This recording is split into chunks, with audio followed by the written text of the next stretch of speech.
Welcome to the 2019 Giltinan 18-foot skiff World Championship, brought to you, of course, as usual, by the winning group. We're here at the 18-footers League in Double Bay, Sydney, Australia, for the invitation race today. Live commentary will be starting at 2:30. Today there are no championship points on offer, but it is the best time, the first time, the last time for all the competitors to check out exactly who's looking good in the boat speed stakes. Race one of the actual championship itself kicks off tomorrow at the same time. It's 2:15.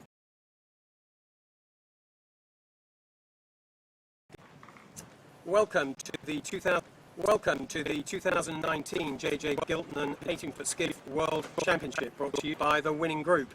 We're here at the 18-footers League in Double Bay, Sydney, Australia, for the invitation race today. Live commentary will be starting at 2:30.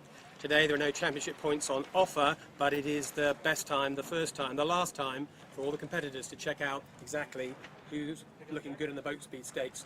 Race one of the actual championship itself kicks off tomorrow at the same time. It's 2:15 in the boat park live. It's 2:30 live commentary on the water. With me today is John Winning, director of the winning group. More importantly, as importantly, maybe more so, top dog at the 18-foot skiff club. And John, as well as that, I don't think you'll mind me saying, I think you're the oldest competitor. You have taken part in the most Giltinans. You won it once, and you're here doing it again. Welcome and congratulations for yet again putting on what looks like a fantastic regatta. Well, I'm here because I enjoy it, so yeah, it's good to be here again and still doing it. And John, last year we were all taken aback by how good the Kiwis were. They're back again this year. What's your assessment, very early days, about where they're going to end up in this regatta? Oh, they'll be very hard to beat again. They didn't come over with a view to losing. They're very good competitors, Kiwis, and very good sailors. So let's hope. Hopefully, I think our fleet might have lifted a little, but it's very hard to know. We'll get a few clues today, but they might even be foxing too. They might let us into a false sense of security. And or they might just go out and we might find that they're in a race of their own. Yeah, absolutely. Two of them have been really working against each other, so I'd be surprised if they're not really competitive. And look, today, the invitation race, is it a race that the boats will all take really seriously, or will there be a degree of just checking out the oppo? There's a little bit of that, and there's an old sort of a myth of it's bad luck to win the invitation race. But I've seen blokes give it away and they're not going good in the championship. It would have been their best result. So I sort of think any win's a win. You'll take it when they're on offer, and might be the only one you get all week. So. Well, look, John, best of luck in this event. It's very early days, as you said, today is the invitation event, but remember that today is still a great indicator of form, and tomorrow the points start live. It's 9 races, 1 discard, as you know too well. Yeah. 25 entrants, you pretty happy with that? Yeah, that's pretty good. And a bunch of countries, I think 5 different countries as well. The games are about to begin. Don't miss a second of it. Stay with us at the 18-footers here in Double Bay. Thanks, mate.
Hello, Double Bay.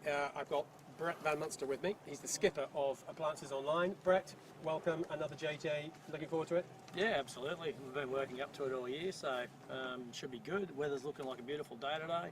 Hopefully we get a mix of conditions and we get the right outcome at the end of the regatta. Brett, from a sailing point of view, what conditions do you want, being selfish about it, for your crew? What's your best conditions? What are you hoping for? Well, middle to the top of any rig range, we don't really care. We're probably one of the bigger crews. We enjoy the boat handling aspect of it. We like it fresh to frightening. Obviously, that's why you sail these sort of boats, is we like to have good rides and we like to man up and get it around the track, you know. So that's what we like. Yeah, and you've got the reputation that backs up those words, that's for sure. Brett, as well as being a top skiff skipper, he's also the builder of all the boats. Every single boat here you've built, haven't you? Your company? Yeah, yep, we have now. Type 1 design boat, they're all pretty similar? They're all absolutely identical. We've worked really, really hard over the last 10 years with the club to make sure that we've got a level playing field and to increase the reliability and the longevity of the boats. And it seems to be, if you have a look across the results and the ages of the boats, that I think that we've managed to do that pretty successfully. The whole idea is to try and make the class more competitive and to increase the scope so people that get older boats can still remain competitive, which wasn't the case a long time ago. So, and what does it take to make a fast boat? If they're all the same, why is one boat faster than the next? Oh, it's just little subtle differences. You can spend a lot of time on these boats to get them right, and I think that the guys that are quick and sail well basically have put the most amount of preparation into the boats, and that should be rewarded. It shouldn't be a money game. They're already quite expensive boats. There's subtle differences that make a massive variation in the boats, I guess. Yeah. Now, the other issue, I guess, for you when it's fresh to frightening, as you said, is that you're the boat builder. When boats have the big crashes, I guess they come looking for you. Is that what normally happens? We were hopefully not, but it's not something that we look for. But in the case that it does happen, and it has happened quite spectacular in the past, as we know, you know, we will fix it as quickly as we can. On average, how many fixes do you do in a JJ? It could be anywhere from one massive one to 5 or 6 maybe, you know. Hopefully there's none, because it could get us to actually concentrate on our own sailing. Yeah, but I'm lucky that I've got a good team at work that are prepared to be on standby, so it's all part of it. Awesome. Well, Brett, best of luck. I hope you don't spend too much time fixing boats. I hope you spend all your time sailing. Yeah. You deserve a bit of time out. And look, good luck with yourself and Appliances Online. I hope you have a great regatta. No worries. Thanks, Mark. Cheers mate. Thank you. Bye. You're out this side.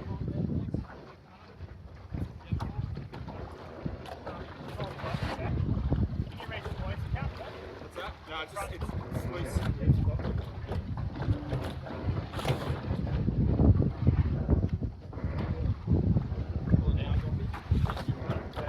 You're on this side, copy.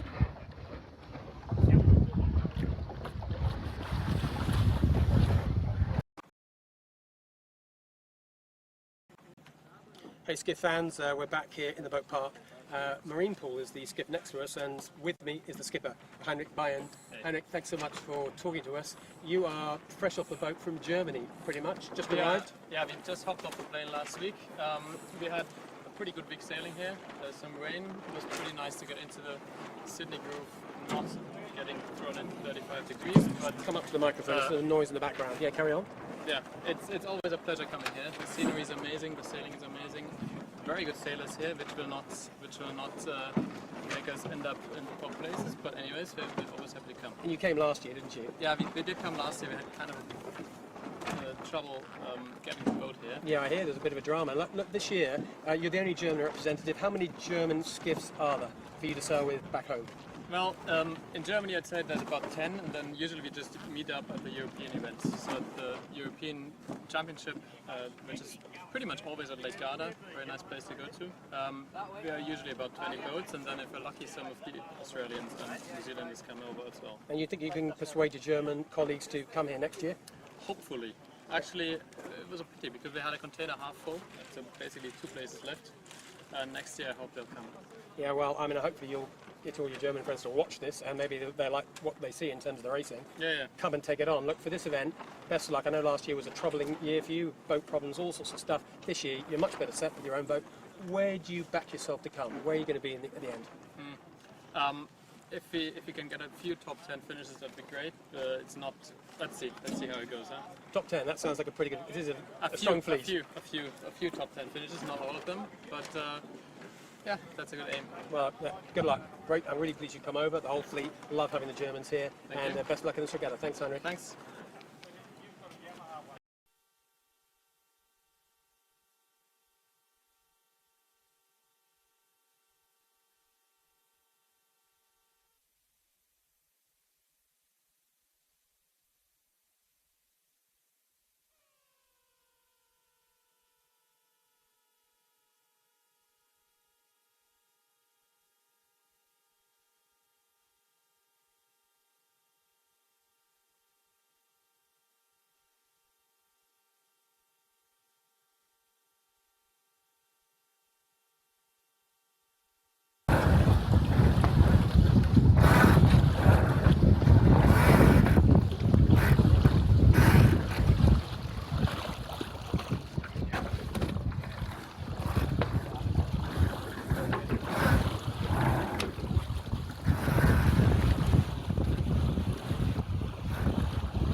When do you ever acknowledge that, Munster?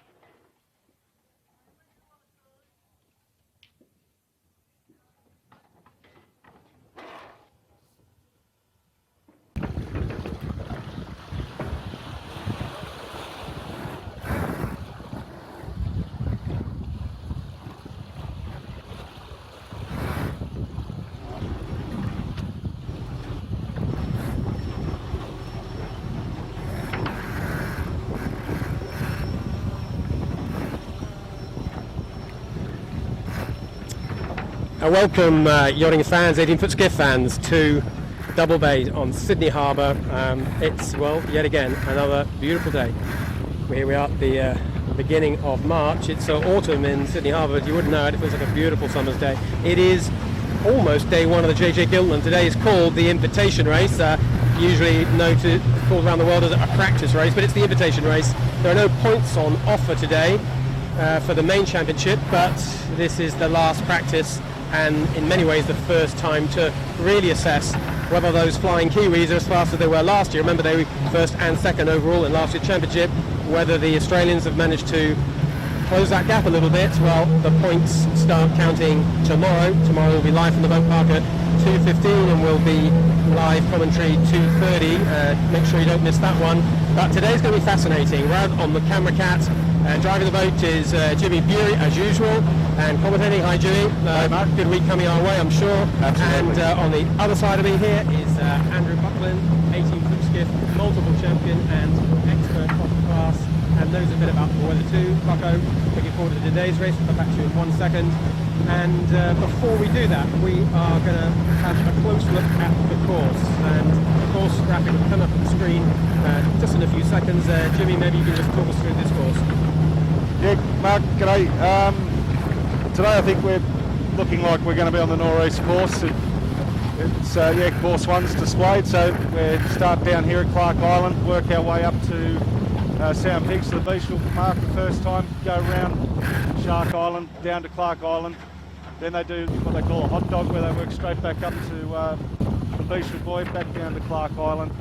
Then they return for the last time back up to the Beach Boy up there at the Sound Pigs, around Shark Island through the finish right here off Clark Island. So it'll be a nice long racetrack for us today. It's kind of, Jimmy, what they call the classic course here, isn't it? But the race officer, Doug, he's not put the start boat in a classic position. What do you think's going on? That I've seen it done before, but I'm not sure what it is. I did ask Bucko a couple of years ago what it was, and I can't remember his answer. So, well, luckily we have the same Andrew Buckland on board today. He'll be able to answer that one. Bucko, what's the story? Well, troops, I'm in a fairway to the right of the normal northwest direction, so that typically here is 030 comes through. Today looks like we're going to start in probably up the track looking up. It looks like it might be around 070, so 40 degrees right. So that's what I shoot the line on as far left as they can. in reason, trying to make it a slightly more true beat. A bit strange, big high pressure cell in the South Tasman Sea. Gradient wind essentially today, no thermal, water's hot, land's warm but superheated. So probably we're seeing 8 to 14, and the fleet entirely almost, I think, in big rigs. Yeah, it certainly looks like a big rig day, doesn't it? One of the many boats from Australia that's done well this year is the Kitchen Maker, and a man who's very involved with the Kitchen Maker is Steve Quigley. I got to talk to Steve Quigley just before we left to come out of the water, and we're now going to just show you the video of having a chat with Steve Quigley talking about Kitchen Maker and a few other interesting 80-foot skiff issues. Over to Steve.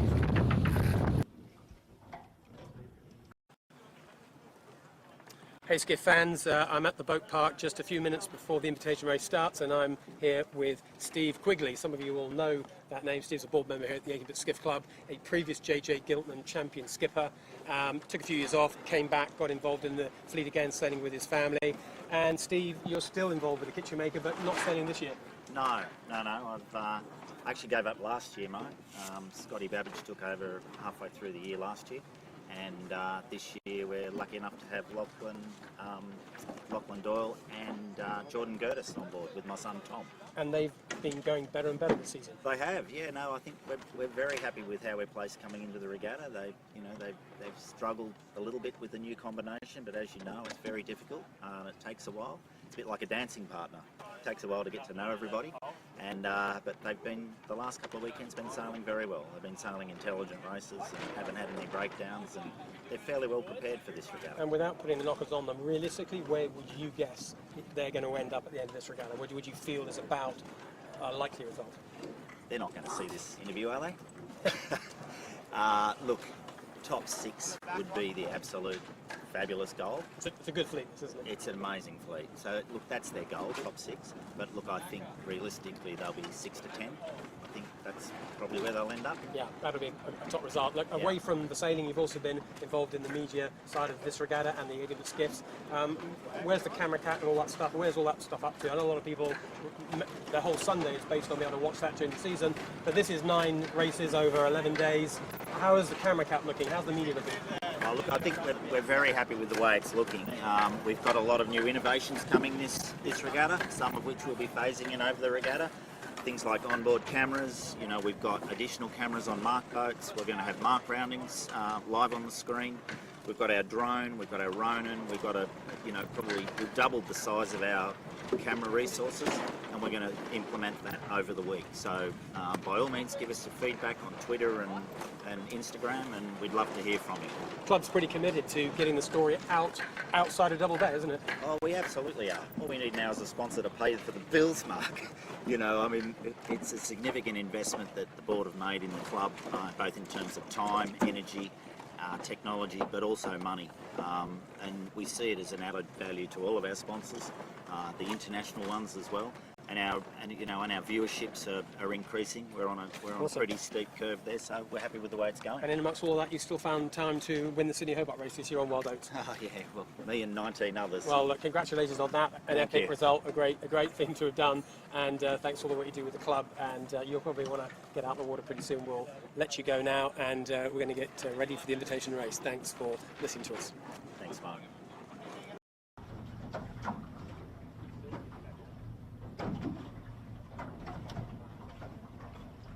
Welcome back live onto the camera cat, and so we're getting close to the warning signal. It's the 5-minute gun. It'll be in about 3 minutes time. The boats are getting down here, as often happens for the first race, invitation race of a big championship. Boats are a little slow out of the blocks. Bucko, one thing I did notice though was the first 3 boats to launch were all Kiwi boats. Any thoughts on that? Were you a guy that liked to be out in the water early at the beginning of a championship, or do you want to kind of hang back in the boat park and fool people a bit? Oh, look, it was so last century, but we'd always wait till last because it was choose the rig as late as you possibly can, So because you had so many rigs to choose from. Yeah, exactly, and the game's different, and the background of the Kiwis. Culturally, I suppose they're 49er sailors, aren't they? Where they go out and do almost half a race before they race, So different idea, but for the Kiwis, Sydney Harbour, warm water easterly is a different thing to what they're accustomed to. Big rig, warm water easterly. How many of those in Auckland Harbour, mate? Yeah. Any views on that? You know? That is right. Look, we just had on camera a second there. You had Honda Marine. Remember, they are our current champions, David McDermott and his expert crew. You're now just looking at Simon Nern, one of the Aussies on Army and Pittwater. They're just sailing downwind to the start area. They're all very close to the start area. We're about 50 metres just upwind of the start line. All the boats are starting to accumulate down here. We don't have too many spectators today because it is a Friday, number one. Number two, it's the invitation race. That situation will change dramatically tomorrow. It's going to be full of spectators to watch the event, but also just people out on Sydney Harbour on what will going to be a sunny Saturday afternoon.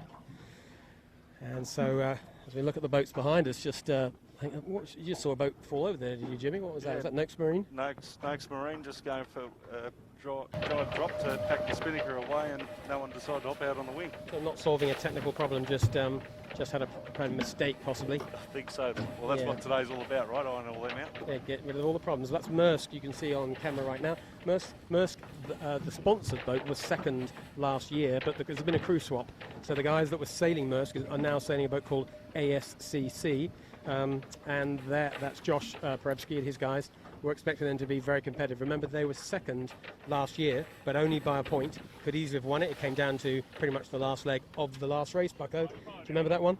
Of course. I mean, to perhaps put some emphasis on that, they sailed last year with a 3-year-old big mainsail, and they hadn't had too many hours together in the boat, nor too many hours on Sydney Harbour, and they went out and won the first race in a nor'easter, which is usually a sign that you can win the championship. That's right. Just on screen, Finport, one of the more highly fancied Australian boats. Finport, well, I know Bucko's a big fan of theirs. I can see why. They're fast in most conditions. There's maybe a residual question about their temperament when it comes to the big regattas, but, at some point they're going to put the whole series together. They're going to be there, Bucko, aren't they? Yeah, I mean, we're in sequence here.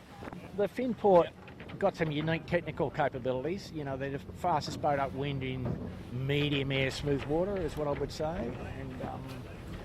And I think just looking at the likely weather for the regatta, there's the first 5 days of racing are 5 days of sort of more or less 14 to 20. And without too much water flowing, we're in low tidal flows. So Sydney Harbour on its best behaviour for the first 5 days, a bit far out to look at the last weekend, but expect them to get every chance out of the weather and the water roughness. They don't like too much rough water, and I think they've been disciplined. Yeah, they've been disciplined in their rule observance and so forth, which has held them in pretty good stead. 5 seconds till the 4-minute gun. Just want to set your watch. Yeah, you're right, Finport. I think they are going to be there or thereabouts, just for sure. Today again will give us the indication. Now, and Mark, just to point out something, innovation, if we can perhaps get the camera on the committee boat, back to 5 red flags, so you don't need to watch the start your 18-footer race again anymore, like the olden days. So 5 red flags was 5 minutes, now Yeah, we're 4, because it's now 4 minutes. Bit hard to see from this angle. It is a little hard. The camera cat, we're positioned a little bit upwind of the start line. We're going to let the drone allow us to see who's on the line, following the line. The drone can see it much more clearly than we can down at water height. We'll see how that goes today for the invitation race. If everybody likes the look of this, we might do the same again tomorrow. Remember, you can feed back to us either on the Facebook, 18-footers Facebook. You can go to our Twitter handle, which is at 18-foot skiffs, and you can tell us what you think. We will listen. We may or may not act on your advice. We reserve the right. But yeah, look, please feedback. We'll see how we go. Jimmy, our driver, is putting us in a nice dangerous position. 50 metres, 100 metres dead upwind at the start, and we'll see how that plays out. That, you might have just heard the hoot. That was 3 minutes to go. There's a couple of late arrivers, the winning group, who are expecting to be a competitive boat, are still a solid minute and a bit from the start, so they're going to have an exciting beginning to their regatta. Most of the rest of the fleet are there or thereabouts. There's the winning group right in front of you, and one other boat, haven't quite identified yet, might be the English boat, Jared Simpson's boat. They are about 1 minute's downwind sailing to get to the start. That should give them a spare minute to set themselves up. That's just in time, isn't it, Bucko? And the kitchen maker and Asco not yet in. Oh, the kitchen maker's here, so that must be. No, the Reagan Famish. Sorry, yeah. I've got a clock. We'll Okay. That other boat behind the winning group is Seatech there, Mark. Ginge from New Zealand. For those Noakes fans at home, Noakes has got the trawling net out, the big spinnaker under the boat.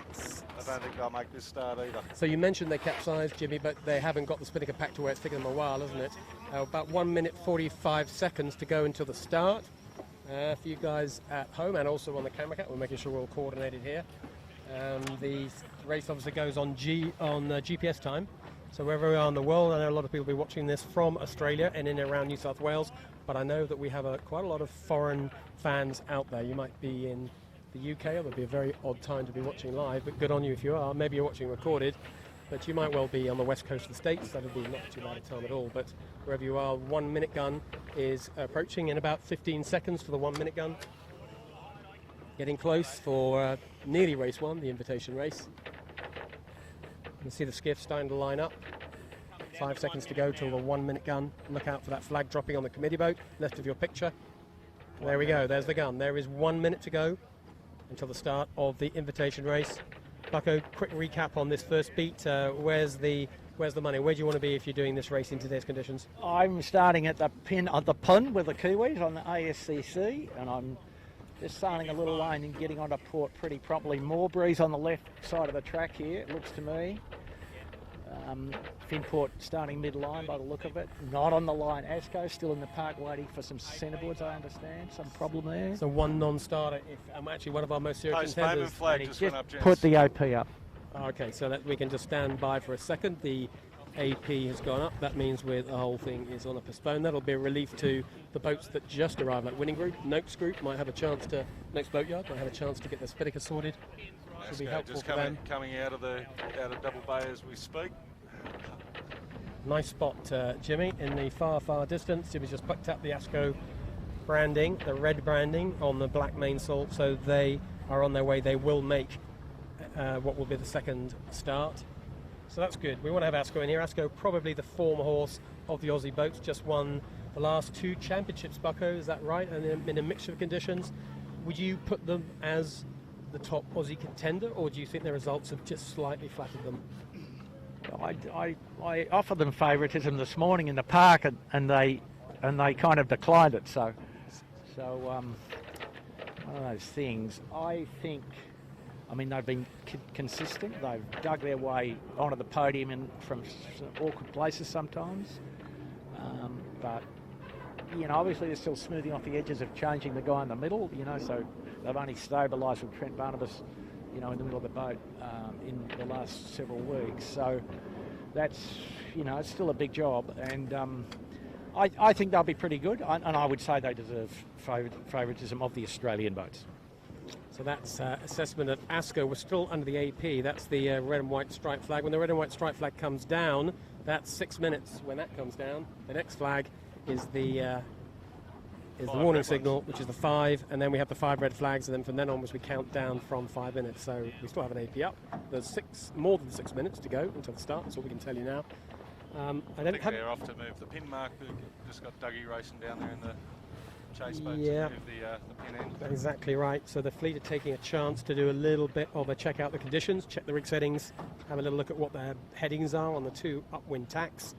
And whilst that happens, the race officer is going to make a quick adjustment to that pin. The pin, Jimmy, what do you think was the problem? Was it too biased, or was it the other way around? I'm not quite sure what they thought. I thought it was actually quite a fair line from where we were sitting. I agree. I thought so too. Not quite sure what he's doing. No, I think he thought that that little puff that came just in the last 2 minutes was too far left of his axis, which it was. But do you think there's different breezes at different ends of the line here, Bucko? Yeah, there is. Yeah, there is. No, they're clearly, as ASCC was going to cross everybody by 3 boat lengths from where they started. Okay, so yeah. So I mean, I did footer racing.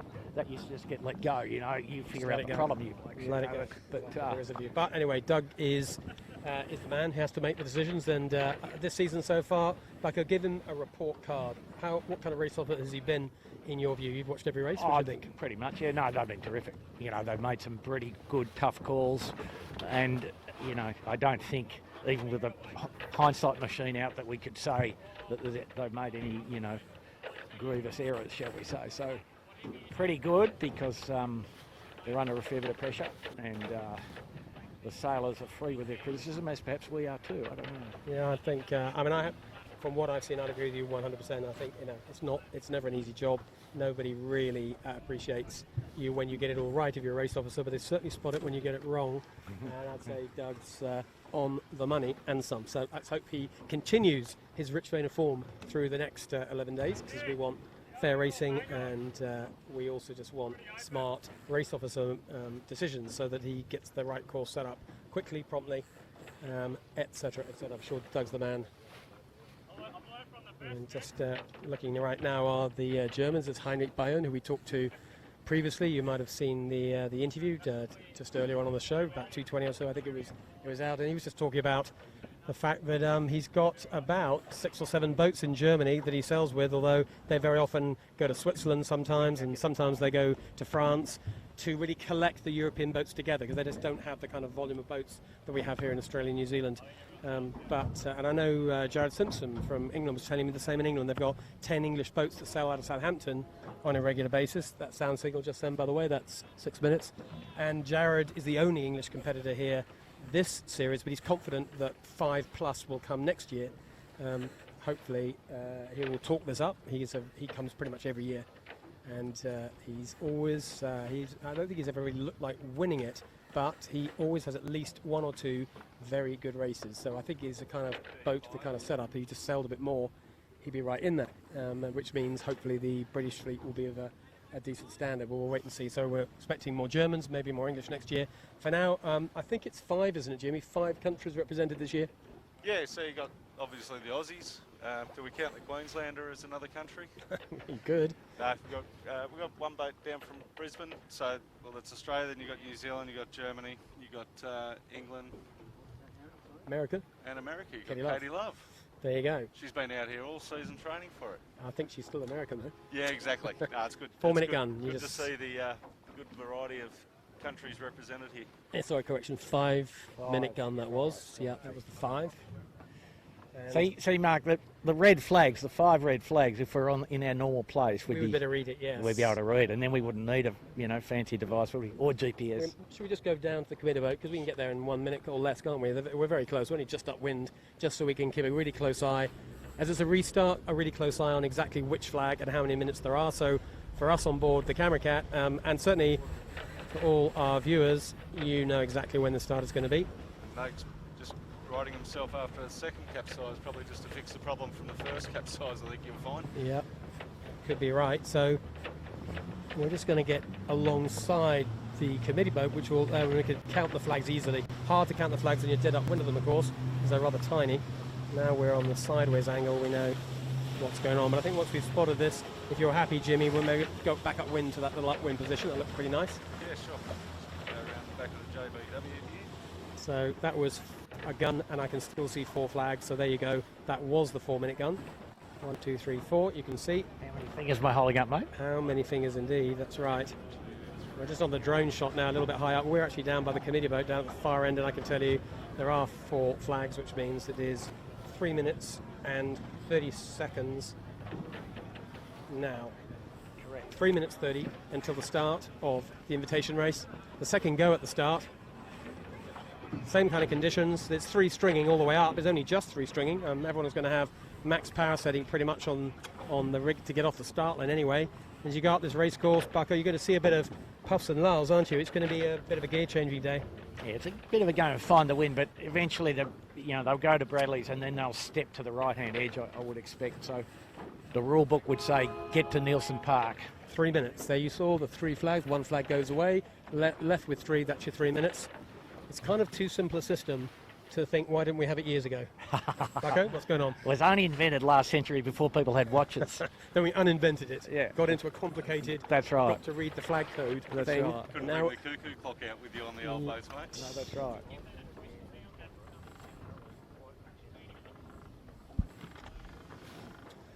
And this year, as you'll see, we're going to use that drone shot as much as we can. We love the drone shot. We've also got a couple of cameras on board boats, in fact, and one of those on board cameras is on Yandu.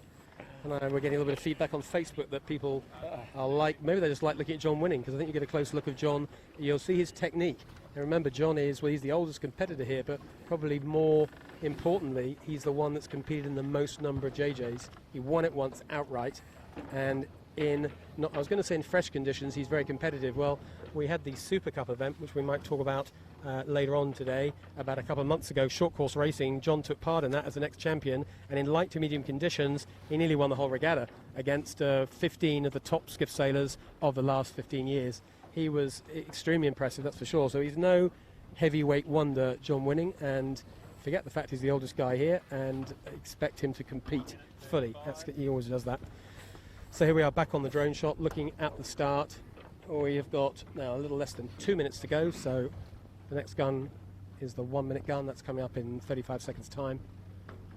So Mark, the fleet, the favourites all trying to own some real estate towards the leeward end. I see down there Kitchen Maker, Finport, Smeg, ASCC, only Asco at this end really of the favourites.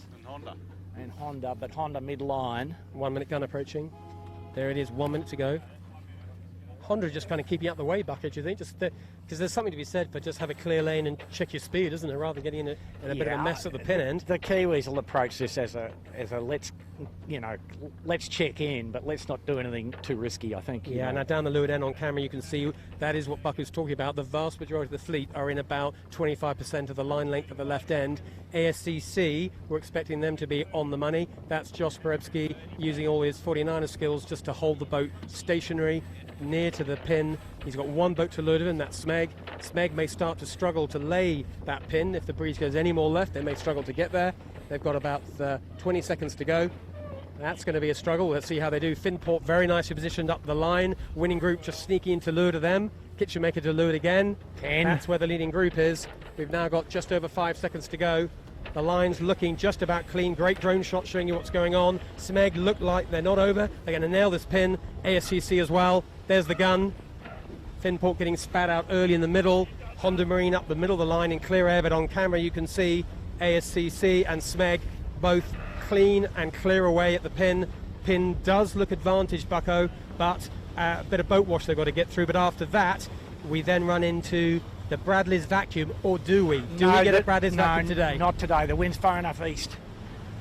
So, I mean, it's a battle, but I think you'll find it's still a header and there's still more pressure as they go across. So you still want to be hard left here if you could? Yes.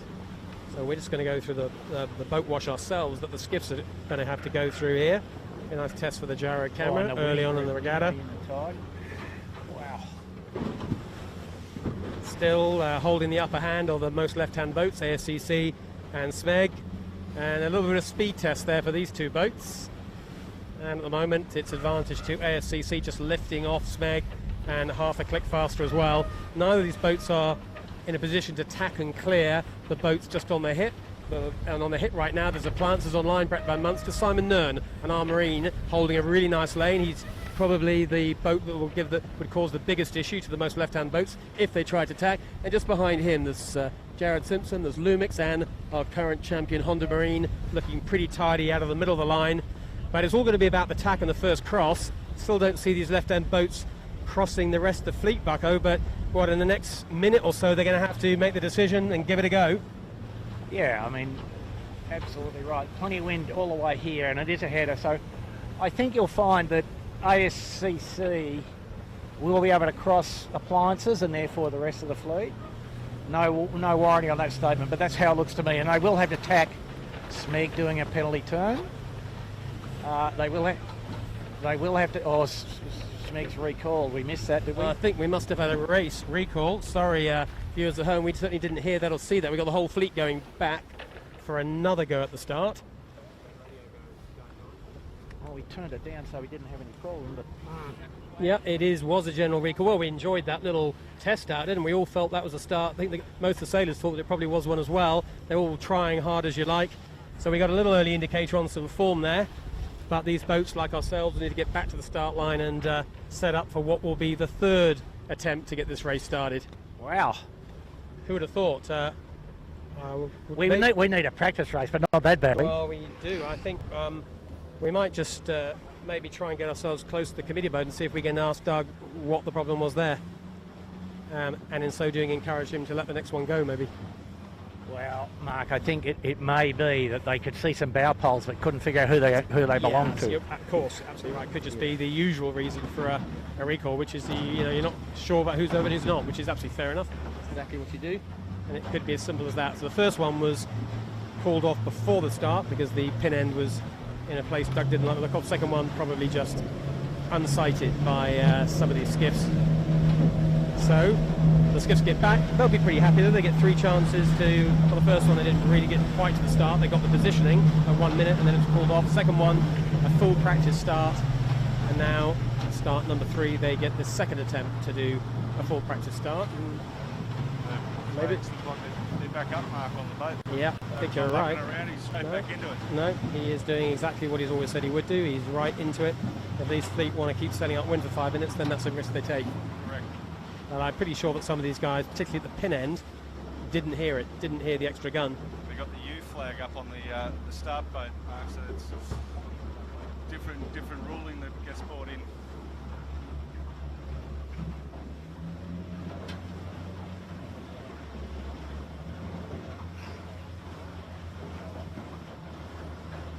Flag for the viewers at home, that's a percentage penalty that's implemented instead of if they're over they get a did not finish. Although in an invitation race a little meaningless because it's got Exactly. a score, but it's practicing, isn't it? So start number 3 coming up. Anyone who wants to comment about what you're seeing and tell us where you're watching from, use the hashtag 18footers, or comment on our Facebook channel. You may be watching it live through the Facebook channel, but either way around, tell us where you are and tell us what it's looking like to you at this point, who you like the look of, and you may well be picking up stuff that we're missing. There's a lot going on this race course, even on an invitation race day, and we do have, I think, nearly 10 cameras in total, but, well, more eyeballs, never a bad thing. Look forward to see your comments. There's another gun just gone off there, so we are still on bang on GPS time in terms of seconds and in terms of minutes. Jimmy, is that 3? I think it is. Looks like 3 to me, Mark. Yep. Yeah, and for Bit hard from this angle with the rooftop of the. Yep, no, it's 3. there, We're at 3 minutes. Yeah, just inside 3. So 2 minutes 40 seconds. We'll give you an accurate time on the 2-minute gun. What are you seeing upwind, Bucko? I mean, just for the viewers, the contest now is pretty warm. There's 10 pretty good boats on the start line, and for everybody, the Kiwis and the Australian boats, there's just going to be more congestion around that 4th, 5th, 6th spot. And the guy that leads this race, typically, if you lead at the first mark, you can win this race pretty easily. And there's a big fight on for 3, 4, 5, 6 probably. 2-minute gun coming up in just 2 seconds. But the wind playing 2 tricks a little. Little puffs from the northeast that we saw there before. Fair bit of east further up the track, the more right-handed it is. So a little bit unusual. This is Synergy 173, over. So with 1 minute and 40 seconds to go, and until the start, we have all the skiffs have returned to the start line. There's a little bit more breeze, just right now. We've got a little puff that's just rolled in here. Feels a little lefty to me. I've just been corrected. A little extra. Just been corrected by Kimberly Montague on the U flag. So what I thought it was, it isn't. It's the U flag is the same as the black flag, but if it's a general recall, everyone's back in. If it's general with a black flag. Yes. Read the message. There you go, Kimberly. General with the black flag, then any boat that is seen over is still out. There you go. That's what it means. Thanks, Kimberly. Nice work. 1 minute. That's the 1 minute siren. Here we go. 1 minute gun gone. The pin end looking a little emptier. Our Marine are setting up down there earlier, but up at the committed boat, which is what we're looking at right now, we can see about half the fleet. So they're not as committed as the left end this time, that's for sure. Yeah, it eventually didn't quite work out, did it? It just not enough pressure on the left-hand edge. And what we see now over the whole track, the breeze quite a bit lighter, the breeze down to sort of low range here now, 8, 9, with only little puffs, little spiky little puffs. 25 seconds to go. We have ASCO and We have the Honda Marine and Bingley all up at the committee boat end of the line, and down at the leeward end of the line it's Winning Group, Kitchen Maker, ASCC in the middle of the line. Smeg doing a bit of backing up and getting a bit in a bit of a muddle with only 15 seconds to go. They're going to struggle to get to the line on time with any forward speed. ASCC is tacked onto port, going to duck a bunch of transoms. That's a very brave move, because they're not going to be able to find a way through that gap. You can see ASCC on port, as is Lumix. They're still not going to find a gap. Will they ever find a gap? They're going to end up starting on the committee boat if they can just get behind John Winning and not hit the committee boat. We're about to see that now in the distance at the top of the screen, and they just squeeze through. So there's a radical way to start. JJ Giltinan, ASCC, one of our favourites, starts on port of the committee boat end of the line. Not often you ever say that. And in the meantime, the rest of the fleet, well, down at the pin end, you're just picking that up on the drone shot right now. The Winning Group won the pin. The pin was not quite so sought after this time, but they were clear they wanted it. Kitchen Maker won up to windward, and Armarine and Finport nicely positioned. It's just a little bit back, but a little bit in that typical Finport high lane bucko that I know you're such a fan of. Talk us through it. It's just alarming to watch in smooth water sometimes, Mark, isn't it? And we haven't seen their big rig for a while. It's been pretty windy in the middle of summer here in Sydney, but they're in good pressure now, and pretty good speed test, but you can see clearly Finport just slightly higher and no slower than the rest of the fleet at the present moment. Winning Group firing out of the pin. Yeah, they got a big ferry issue. We can't quite see it on camera, but to the left of the shot you're looking at, there's one of those big Manly ferries pretty close to Winning Group would be the best way to describe it. They are going to have to tack unless they want their boat broken into two separate pieces. Get ready for their tack coming any second now, and they're going to have to hope the vacuum of the ferry doesn't affect them too much. You're about to see a large ferry appear out the left of your picture. Get ready for it in about 3 seconds. Winning Group is tacked just in the nick of time. There's the ferry, and they're not going to cross Kitchen Maker. They're going to have to find a gap through the fleet here. Let's see how they pick their way through this. So they're ducking the first one, Kitchen Maker. The Armarine, they might just get ahead. They have done. They won't get through Finport. So the hard left isn't a clear win. Looking like the middle left, not a bad place to be. But remember what we saw at the beginning. ASCC tacked away early, as did Bingley, as did Smeg. They've come from the opposite side, and we'll see how that one plays out as they all come together. But it's looking like the middle of the line. That's Honda Marine, ASCO, Finport to a certain extent. That really looks at the moment like it's minorly advantaged. But Bucket, not a lot in it really across that line. I think you probably could have started anywhere. I think that's correct. But we see now Finport tacking in the best path. Where the camera boat is probably where the most wind is. Finport just going to cross SeaTech here. Bit of a port starboard call from SeaTech. Finport clear ahead. They're clear. They're not clear on the ASCO though, are they?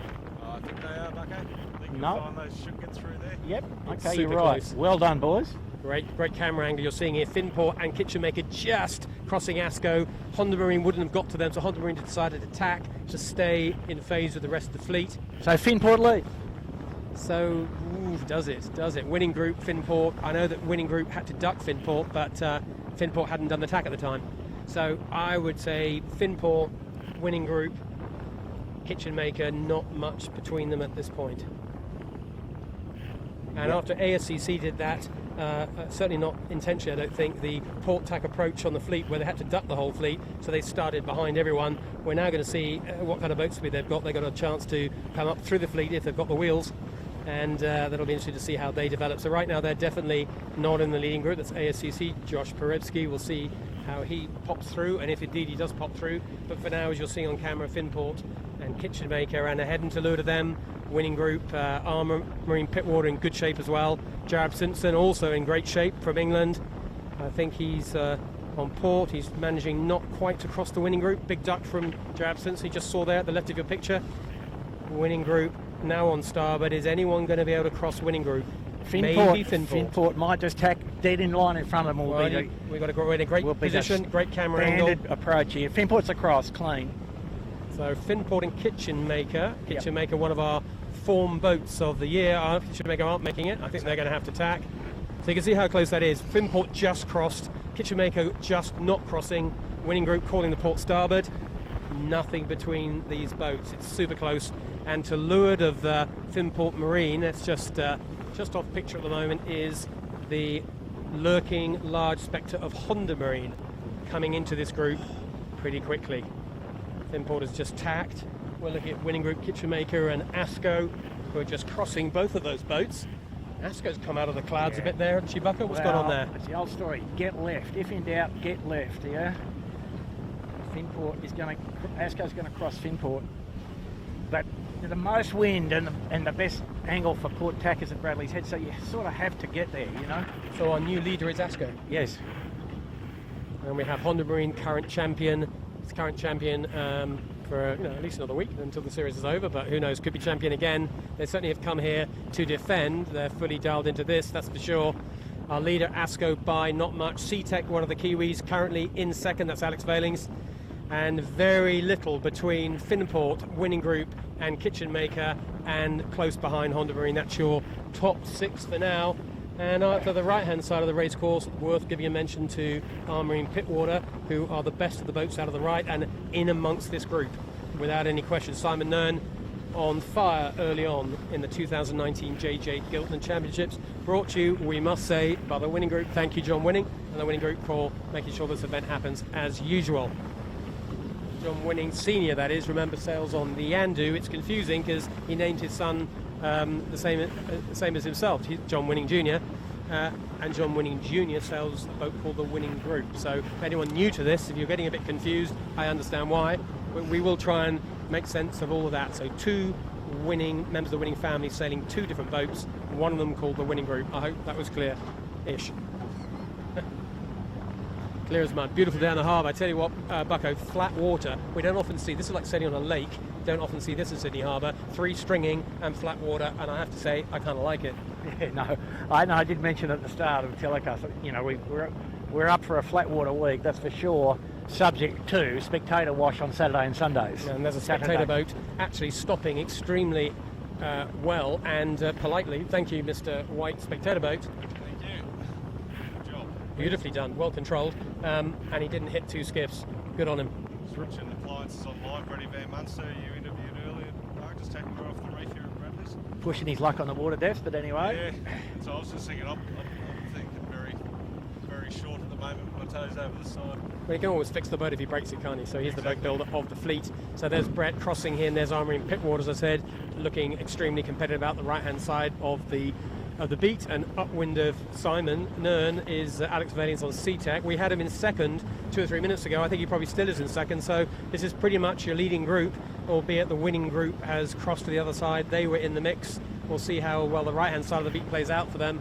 But here on the left-hand side, we have got Finport on our hard left, with Kitchenmaker, our Marine Pittwater, and SeaTech. This is the best of the group on the left.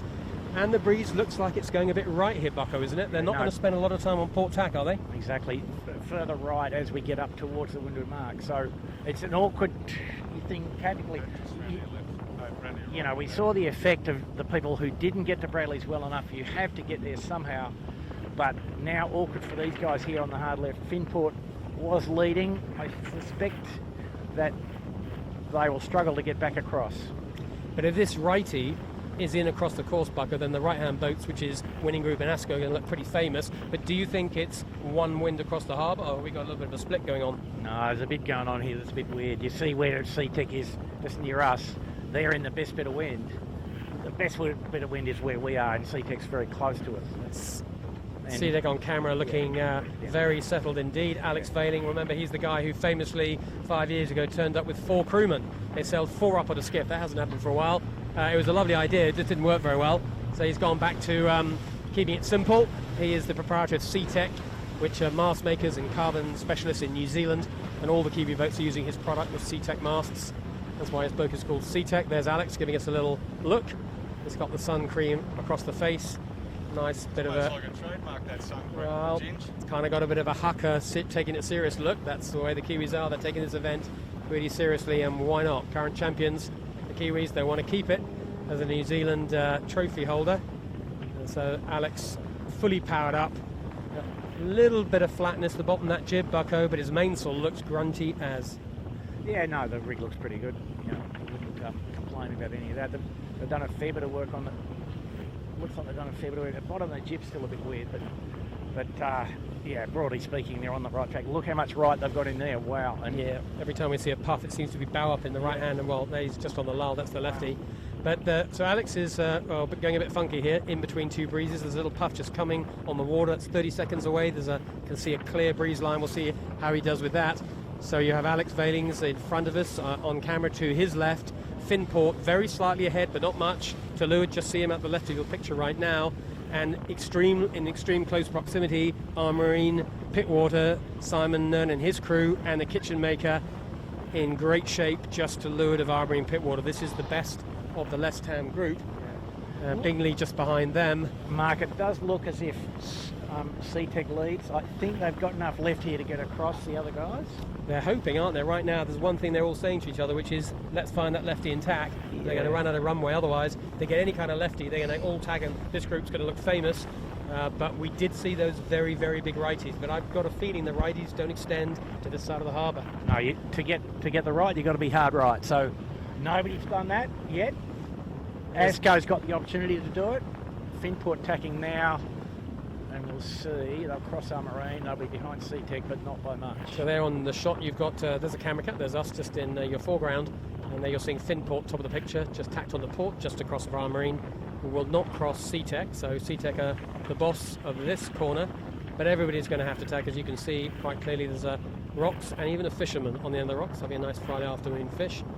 So you can't go much further into there. Kitchen Maker about to get out of here. Kitchen Maker pushing their luck with the water depth too, just they quietly. weren't they just? Absolutely. I thought they wanted to get up in line with our Marine, obviously. Yeah. So let's have a look now. Finport going out on port, Winning Group and Honda leading the other side, if you like. What's your bet, Bucko? Make it. I think Winning Group's in front.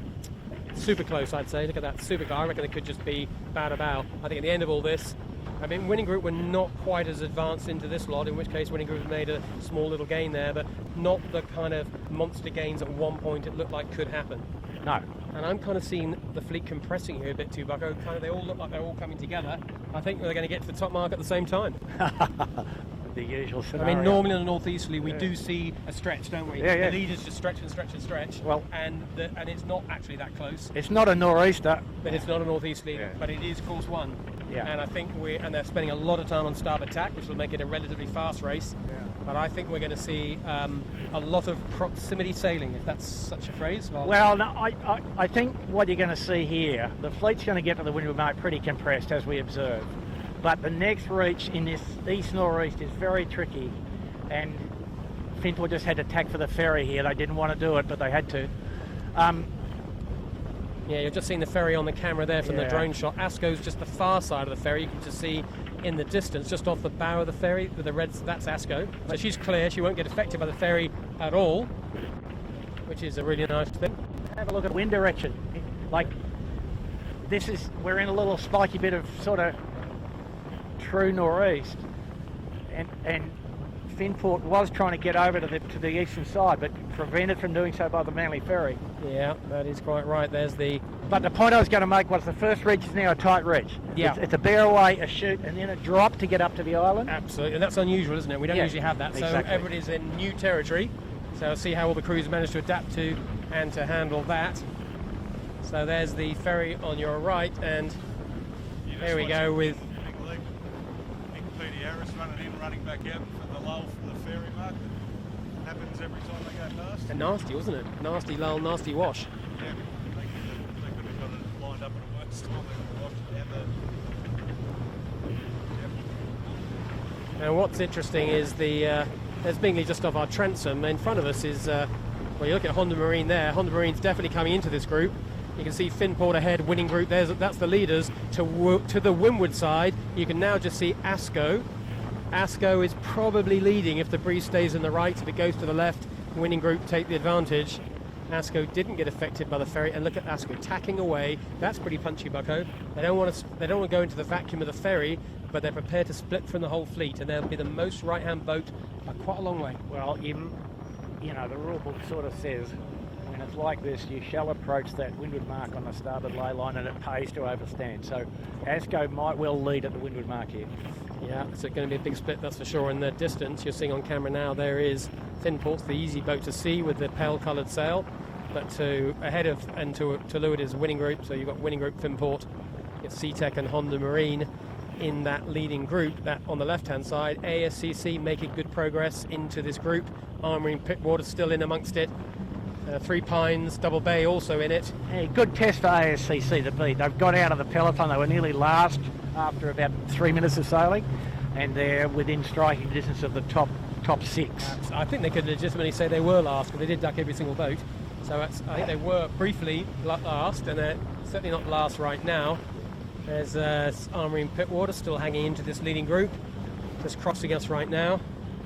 So I think as we've all got the picture now, it's flat water, much flatter than we're used to. It's a more right-hand breeze, which means mostly starboard tack.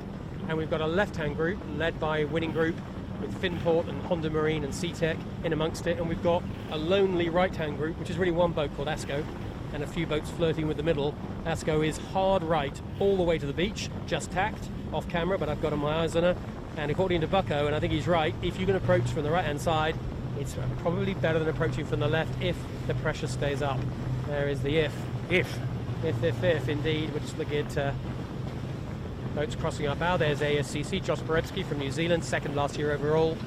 Highly fancied for a good result this year as well. And there's the winning group, leading out of the left-hand side on port, hoping to lay the mark. Probably not quite laying, but not a million miles away with any kind of left hand, heading straight towards the bright lights of Watson's Bay. And SeaTech on middle of the camera now, Honda Marine just to her left, still on starboard. Honda Marine maybe looking to go all the way and find that ley line. And just off camera to the left of Honda is Finport, one of the best of the Aussie boats. So we've got all the top contenders here, Bucko. The top contenders, well, cream rises to the top and other such cliches. They're already here, aren't they? All the leaders are up in amongst the action. We are nearly at the top of leg 1 in the invitation race. Prior to race 1, I think we all know what that means, but this is a proper race. I don't see anybody cruising out here, Bucko. No. They're all having a good go. That was close and sold a little bit via Honda Marine, but no, one of the crew on Honda Marine said, I think you should do your turns to Finport. Finport, I think, will say it's an invitation race, and by the way, you wouldn't have hit us. And life continues. I think it may be different come race day tomorrow when points matter. I don't think Finport would have chanced that cross. That's the key critical thing for these series, Mark, right? You've got to keep all those incidences out of your race to be in it at the end, right? Like if you, in that instance there, if Finport doesn't do their turns in the normal racing, boys on Honda Marine taking to the protest. And if they lose it, it's always an if, because even our camera angle, we had a film on it. You couldn't actually tell from our camera angle whether or not they had to change course. So ultimately, it's a typical protest. Our footage would have been no use whatsoever because the angle we're at.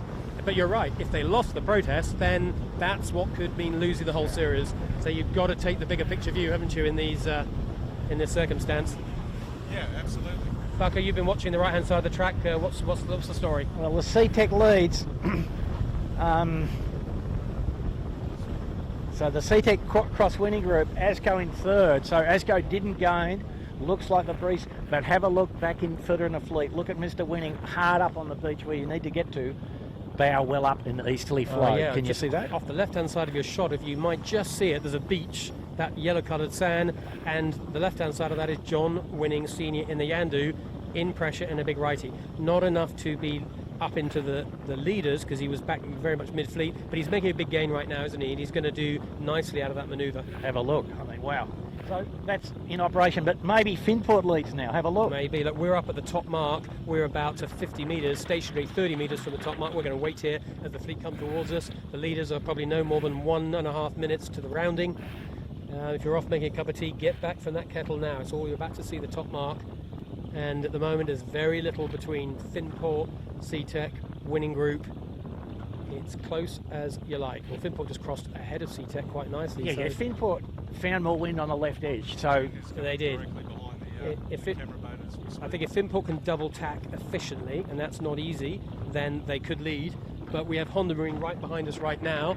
Honda Marine right behind us right now, and they could make it in one. It's going to be close.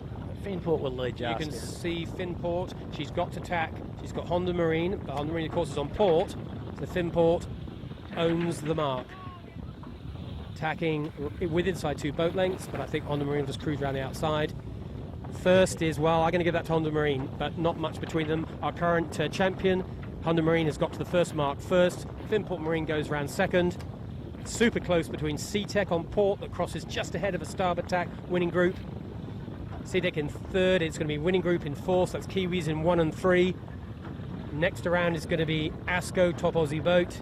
Hey Mark, how good were the sets on the first 2 boats? Yeah, the roundings too, to be honest. Lovely boat. It is light, so maybe not that challenging, but at the same time, even the light stuff, getting these sails up and down, and the boat handling's never straightforward. They made it look simple, didn't they? Hey, listen, Jimmy, give them, the first 2 boats out of 10 for the sets. Ooh, 9. Yeah, 9. Definitely close. Finport was a little bit rocky, but executed it well. And look, this is high-class racing. There's no doubt about that. We've got a world-class fleet. We've got some of the top sailors of the world here, and they're just showing exactly what's going on. So we're just on the drone. We're looking at some of those boats going down. We'll just back up the top mark. We'll just keep you informed with who goes next. It's Noakes Marine next. ASCC made a good gain and then sort of lost out a little bit at the end. I think she went to the right there, Bucko. Didn't pay off for her. Maybe she should have gone harder right. But Noakes Marine is round, followed by ASCC, followed by Bergenhead Marina, Kitchen Maker, Royal Oak Hotel, and then John winning on Yandu. Armory and Pittwater, last part of that beat didn't play out too well for them. They were up in the leading group just a few minutes ago. I think in the end, the boats that stuck to the left at the end there, Bucko, seemed to find more breeze. Yeah, and I was just going to make a comment. Not quite so much about the angle, it seems, but there were still gains to be had on each edge and not much in the middle. So I think that you're right. It's the middle was the problem. You could have gone right, but you had to go hard right. Yeah, or hard left. Or hard left, as it indeed. turned out. So there's the Kitchen Maker getting her spinnaker up. Just getting a picture there. There's Yandu just to leeward. And back at the mark, Armory and Pittwater on the hoist. We've got Plances online. Smeg, you don't often see Smeg at the back of the fleet, do they? But Smeg was also a boat that crossed the line last alongside ASCC. Unlike ASCC, has not made the same kind of recovery. We expect Smeg to come through this fleet pretty quickly, though. Bingley, also one of our top Aussie boats, back at the back of the fleet. There's Jared Simpson as well, I can see, back with them too. And then just behind them, I can see Katie Love from the US Solvay on Panasonic Lumix, and Maersk looks like she's bringing up the back of the fleet. So let's get back to the front. And any surprise to you, Bucko, that our leader is a boat called Honda Marine? No, you see the cream did rise, and they were fast enough up the beat. The rig turn looked pretty good, as you commented. A little bit better downrange than the other guys. So, good fight to be had, but the next bit is tricky. They're not laying. They're going to have to drop chutes and 2 sail up to the jibe mark. As we noted, the wind a fairway right, looking up wind here, so the compass wind about 070 or something like that. And you can see in your shot there's the Sydney CBD just ahead of our 2 leaders, 1 and 2. That's that's a Honda Marine followed by Finport. To the left is Shark Island. They've got to go around Shark Island. They have to make quite a big left-hand turn here, Bucko, don't they? So there's going to be kites down, probably. Is there any chance of them getting around this corner, around Shark Island with a kite, do you think? No. But they'll have... Maybe at midnight tonight, at midnight, yeah. They're at full noise there and not VMG running. We're just looking... we were just briefly looking at the peloton behind us with all the spinnakers coming straight at us, which is always a dramatic sight. I'm glad Jimmy Bury's got the throttle down, otherwise we'd be run over. There they are coming at us. That's the middle of the fleet. The leading 5 or 6 are not far ahead, probably 45 seconds to a minute ahead. We're sandwiched in the middle, just to put you in perspective. And back with the leaders here, we're us off the bow of our boat. Jimmy's got us nice and tight up against boats in number 4 and 5 position. That's Winning Group and ASCO right in front of us here. Any technique here, Bucko? All 3 just obviously leaning hard. Mainsail's not doing much work. No, I mean, what you're seeing now actually, and usually it heads, but it's lifted, so the breeze is, pretty volatile today. You see Finport now and in shot. No, we've got Winning Group in shot, but these guys at full load still. We're just seeing Finport on the wider drone shot now. We can see Finport look like they might lay it, but they are running out of wind. Yeah, they've run out of wind. So there's always a compromise. Honda has taken some risk and gotten low, but equally, we've seen some emergency drops at just short of the corner here on this racetrack. And So that's Shark Island right in front of us, just middle left of your picture. They have to leave that to starboard. They've got to turn left. And it looks like all these boats are getting a little bit of a gentle lefty. We'd normally never expect them to get round here with kites up with this direction, but I think they just might do it. They'll almost end up going upwind with a kite on, won't they? If it's light enough, anyway. No, because the boat speed drags the apparent wind a long way forward. There's no header. Finport's back in pressure now, as is Honda. So Honda will lay from there without dropping the chute, contrary to what I said previously. So but quite unusual. The wind bending around the headland and following the boats effectively around the corner. Yeah, so 4 and 5 on camera now as winning group from the drone, and just ahead of her is Finport, is SeaTech, and our leader Honda Marine is managing to sniggle around. We think Shark Island. Honda Marine just had a little mini tea bag followed by a gust. Have a look at that. And up to windward you can just see Finport left of the picture. Top left. Honda Marine got the header path.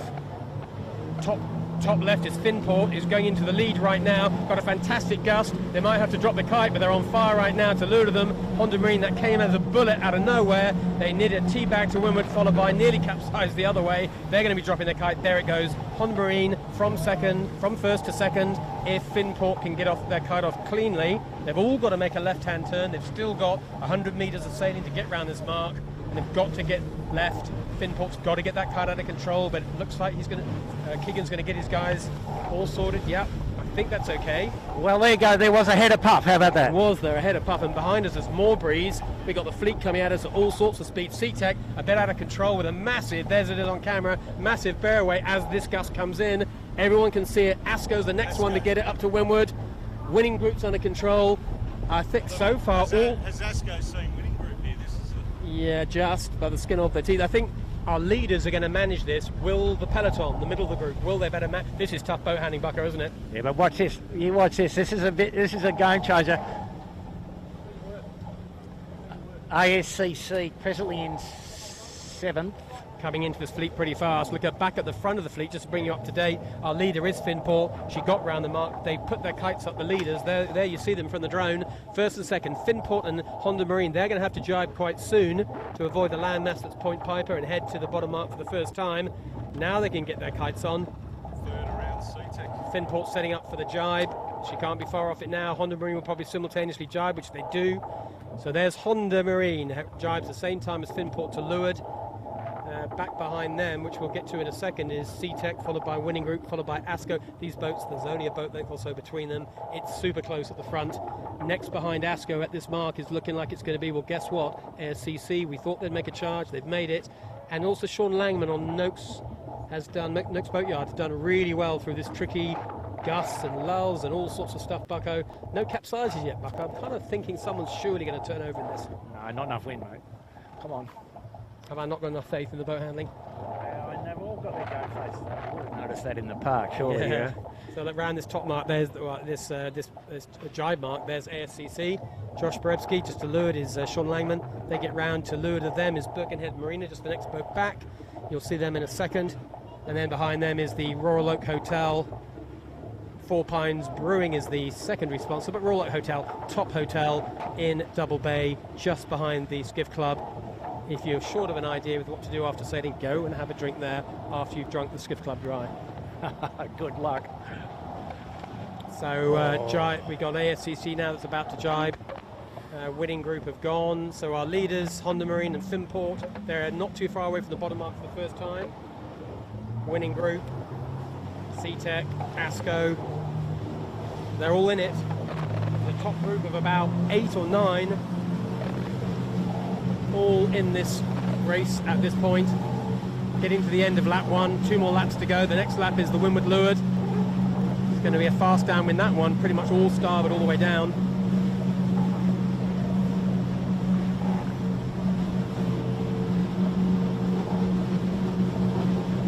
There we are, Yandu Bingley behind us, where we're positioned, getting up to Shark Island. They've all had the same problem. They went into Shark Island in light stuff, then in comes the puff.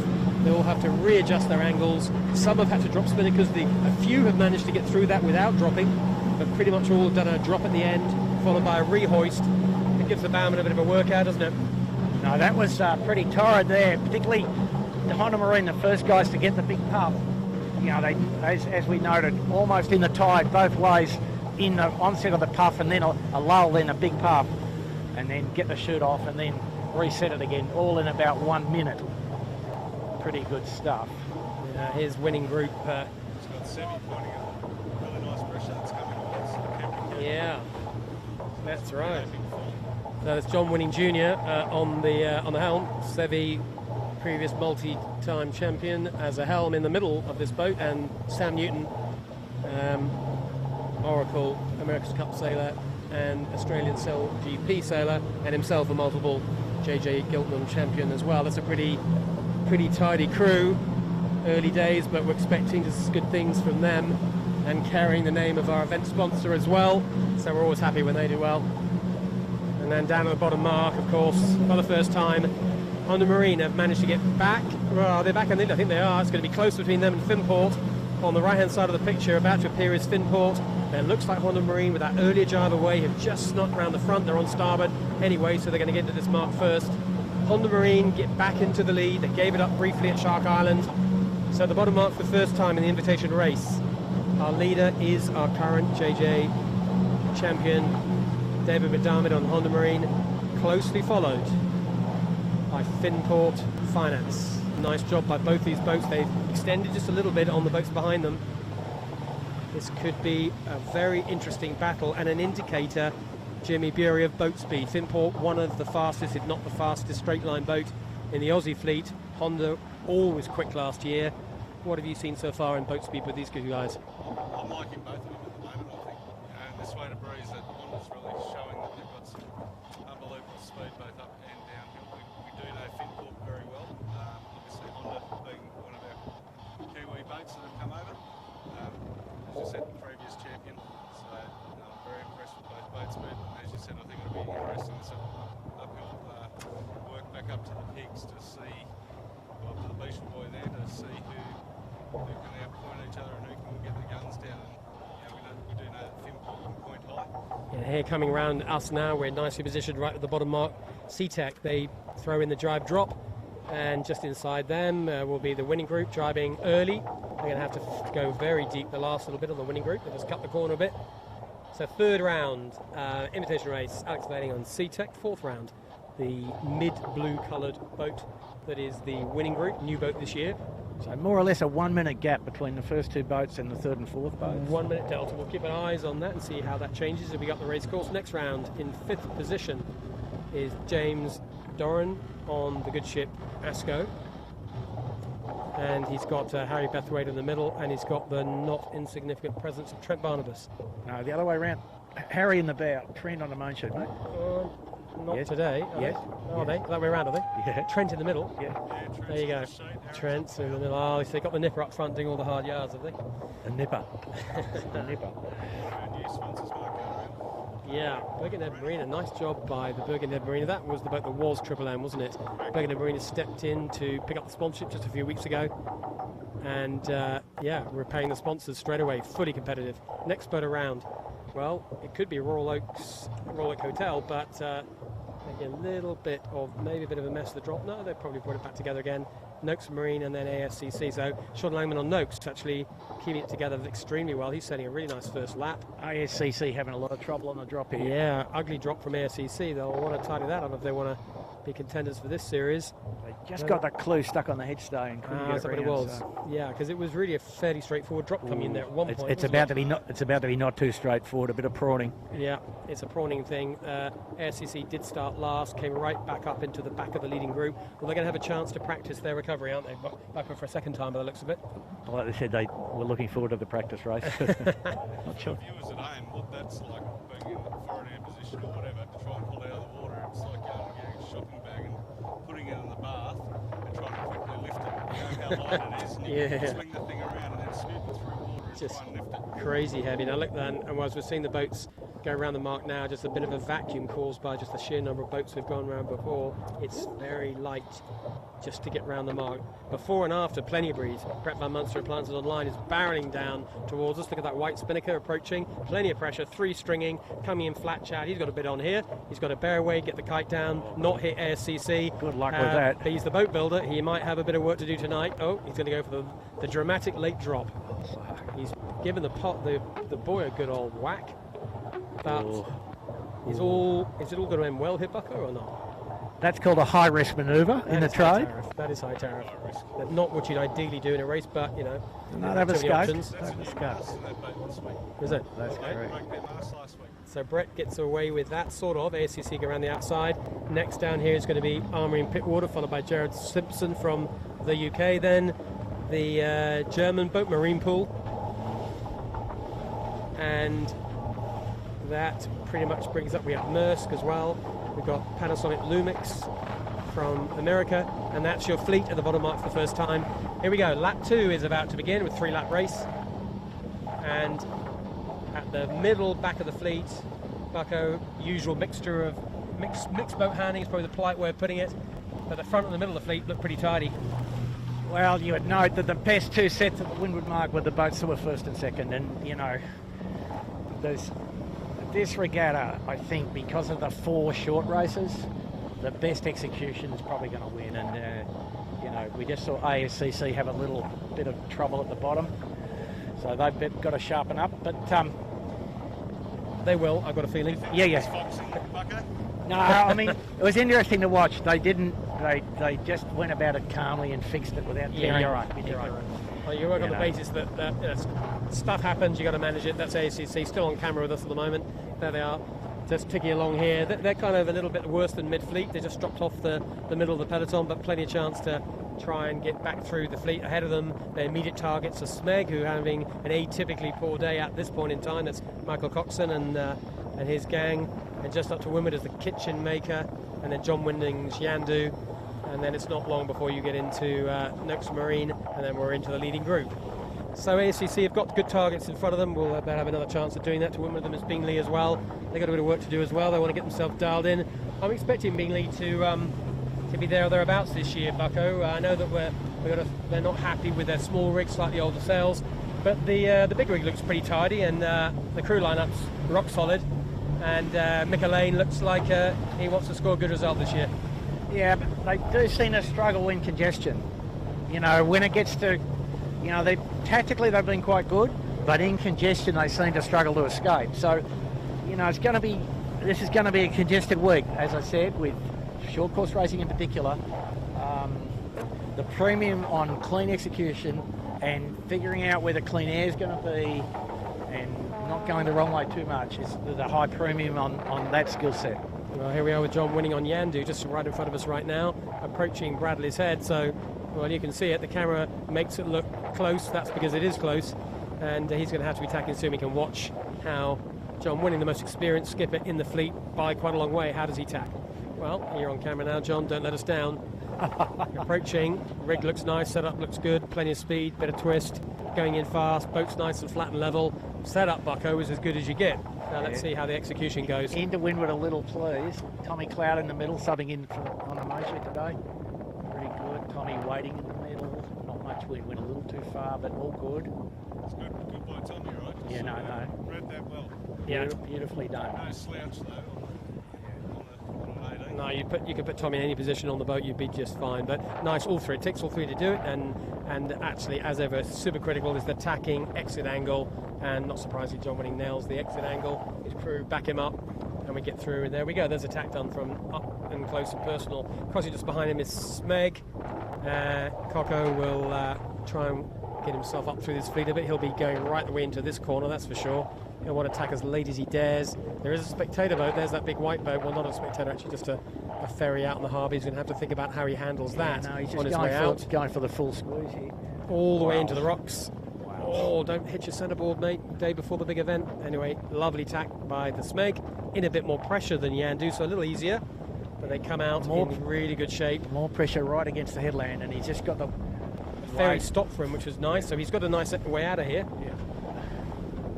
There's the Smeg, a bit of a lefty as well, a bit of pressure. And Smeg just coming into, well, getting herself well and truly into this mid-group. She was out of the back, you remember the top mark. She was in the bottom 4 or 5. She's right into the middle of the fleet. They obviously had a good downwind. And now she's going to try and pick off the boats ahead, which is Yandu and Kitchen Maker. And then after that it's Noakes Marine, and then she's into the leading group, if indeed that such progress can be made. Yandu marginal cross on Smeg. And on the far side, far right, do you like the look of the far right boats, Bucko, and who are you seeing over there? Well, I think, as we said, it's a bit funny, the wind, and typically if it's in the right, if you go far enough, it'll pay, and up the middle doesn't work in any particular way. Now we're seeing a genuine split this beat, and probably Honda Marine would be happy just to lose cover. Honda Marine presumably still leading. Honda Marine's gone, Bucko. They're a minute plus in front on the same line as Finport up here. No, Finport's further to the right. Finport will give it. No, Finport will only have given away a little bit. Don't worry about that. But Finport is going to dig hard right, I would suggest here, and we'll find out. Yeah, it looks like Honda did go right early to Shark Island. Now they're committing themselves maybe to go back across the left. It paid so well for them last time. You can see why they do that. Finport more committed to the right, gone super hard right. And the winning group's over on this side as well, as is SeaTech. So the leading group, the group that were the first 5 boats around the top mark, they've kind of followed each other out to the right-hand side. In the meantime, we've got Smeg tacked back to the left, the boat just in front of us previously. She likes the left. Kitchen Maker tacked back, but she had no choice. She had a ferry in the way. So we have got our leading group on the right-hand side. We've got the peloton behind, sticking a little bit more to the left-hand side. But on the water right now, our leader is Honda Marine. She looks to be stretching at this point in time, Bucko, but we'll only really know when we get to the top mark. You had a sort of 1 minute delta, I think, between the leading boat and the group behind. Looking forward to checking that delta out again. Exactly, 1 minute. So here's the thing here. Finport in a little bit less wind, hard right, but about to get into the clean wind from Watson's Bay. In the middle of the ditch, in the middle of the harbour, more wind in the middle of the river, but header. So it's a trade-off between those two things. Do you have enough pressure? It's pretty hard right on the right edge, as we saw with Yandu last time, but you can't muck around halfway. You have to go to the ley line. Yeah, I think that's the bit I remember most, that last beat. You summarised it spot on, which was basically as often hard left or hard right, but watch out for the middle. More breeze on the left, better angle on the right, but the guys that tried to thread the middle, it just didn't work out for them. So I think everybody will have seen that, and we're just looking now at the winning group on the middle of our shot. There's a big ferry in the background. Winning group is in what we're calling the leading group, who are mostly on the right hand side of the harbour, but they're all happy to be on this long starboard tack, and they're going to end up on the left hand side of the beat looking for that port ley line, is what we think will happen. We'll have to wait and see, but usually on a course one they have to tack and tack and tack up this beat, and usually they take the left hand side. That tends to be the favoured, but today it's really very different indeed. This is mostly a starboard tack all the way up here.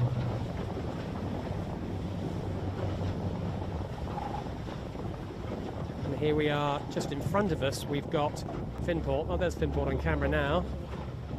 And we're just going to have a little look at Finport from the leeward side of her and see if we can have a look up her sails.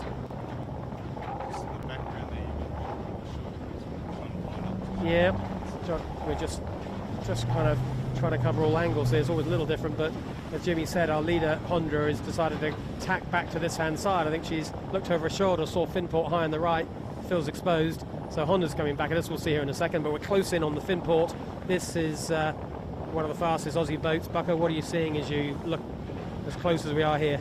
Yeah, it just maybe a little bit flatter. You know, they could do with a little tiny bit more tolerance probably.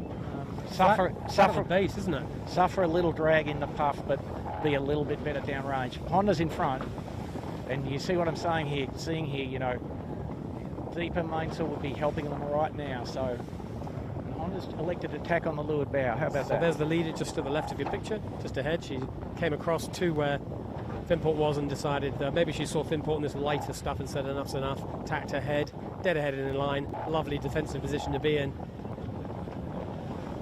And then now the two leaders right in front of you here, off to the hard left, away just to fill you in with the rest of the gaps. Well, hard left is Asco. She's doing all right, plenty of breeze, but a long way to leeward. We've got the winning group just a little bit to leeward and behind. SeaTech behind them there. Look at this, guys. The wind where Finport is here turned right, as we used to say, at the Nielsen Park Blinker Buoy, which is just to the right of where we are. So they're in the right spot more or less. If their rig tune was better, they'd be marching forward right now. I think they just don't have enough power in the mainsail there. Yeah, they're going to struggle in the lulls, clearly, aren't they? Just a little bit. But there's not a lot between these two boats. Both of them, you know, they look famous when they get their own little private righty. When it goes back to the left, well, Honda Marine looks good again. But It's going to take a bit of righty to get to this mark in 1, but it could happen. We'll see. Both at the moment, importantly, they're free stringing. There's good pressure up here. All on starboard, and Jimmy, on the way down, there's going to be a lot of port jibe, isn't there? There's going to be port all the way down there. Yeah, I think they have one sore leg by the time they get down the bottom, and they'll go jibe and that might have a dead leg. Or... Sore leg, a sore shoulder, and a stretched spinnaker sheet on one side. Yep. Doesn't usually happen, but here we are. How often do we say in the regattas? It doesn't usually happen. So great depth comparison here. We're looking now at Honda Marine, the leader. Mainsail about 50% deeper than Finport at the bottom of that, and probably hurts them when it's uprange, but mid-range just gives them a bit more tolerance. And you can see they're just adjusting things through the puff lull sequence there a little bit, but quite a bit of grunt in that rig. And well, they seem to be adjusting it a lot more, Bucko, than what we've seen on the Finport, right? yeah, the Finport got plenty of strings going on and off. I wouldn't necessarily say that was lack of adjustment, just as you'd observe, mate, the mainsail depth here is, you know, at least 50% deeper than the Finport, yeah? Oh, 100%. 50% deeper, but 100% it's deeper. Yeah, exactly. And a bit more headstay sag, jib deeper as well. And, you know, horses for courses, in the puff they struggle a bit, but in the lull they're better, so. And David, the helmsman, you can see, looking pretty relaxed, just looking backwards, looking around, looking at us, but also just looking at his oppo behind him. And you can tell when these boats are really nicely set up, when you're confident in your crew, when you can just hold the stick and have a good old relaxed look around, and making nice progress up here. He's not going to lay this top mark, but he's going to get himself in a position to probably end up with just a short port tack at the end. We'll have to see what happens. So our clear leader, Honda Marine, in these conditions, looking pretty slippery. Had a decent start, not super famous, but a decent start in the top 10. Picked her way through the beat, and has had, maybe unusually, Bucko, because it's wind direction, plenty of chance just a straight line. And if you've got a bit of a most advantage, of course, you always want that. They haven't got themselves into a tack fest at any point. There's been plenty of chance to just straight line it. Happy days. Happy days with boat speed. Yeah, exactly. So Honda Marine continuing on starboard. Still. Finport first into this little easterly puff, which just got to Honda Marine. Finport on the ley line. So Finport done quite a good job up the beat. Yeah, absolutely. No, let's not forget about them at all. We're just focusing on Honda just because they were there. But Finport on shot now. Yeah, staying in touch with Honda without any question. Both these boats are, just depending on which way the shift goes, are either going to just lay or just not lay. There won't be much time on port, that's for sure. And then the next group's quite some ways back. It's C-Tech and the Bit group. of a gap, Jimmy, isn't it? I mean, it Yeah, feels like these we're two extension. These two have really opened it up on the rest of them. Asco's way over on the other shore in Clifton Gardens. Yeah, let's just sort of bring you up to date with what's happening elsewhere. Our leaders, as we've said, Honda Marine and Finport, they're going to both go around the top mark in the next 2 or 3 minutes. Honda is about 1.5 minutes away. But then after that, we've got the winning group. We're sort of hanging on to this group, as is C-Tech. But after that, there's a bit of a gap as we go back to ASCO. We go back to Three Pines. We've got ASCC. 4 Pines. Please, yeah, you get in trouble with the council if you knock a tree down around here, don't you? Exactly. 4 Pines, quite right.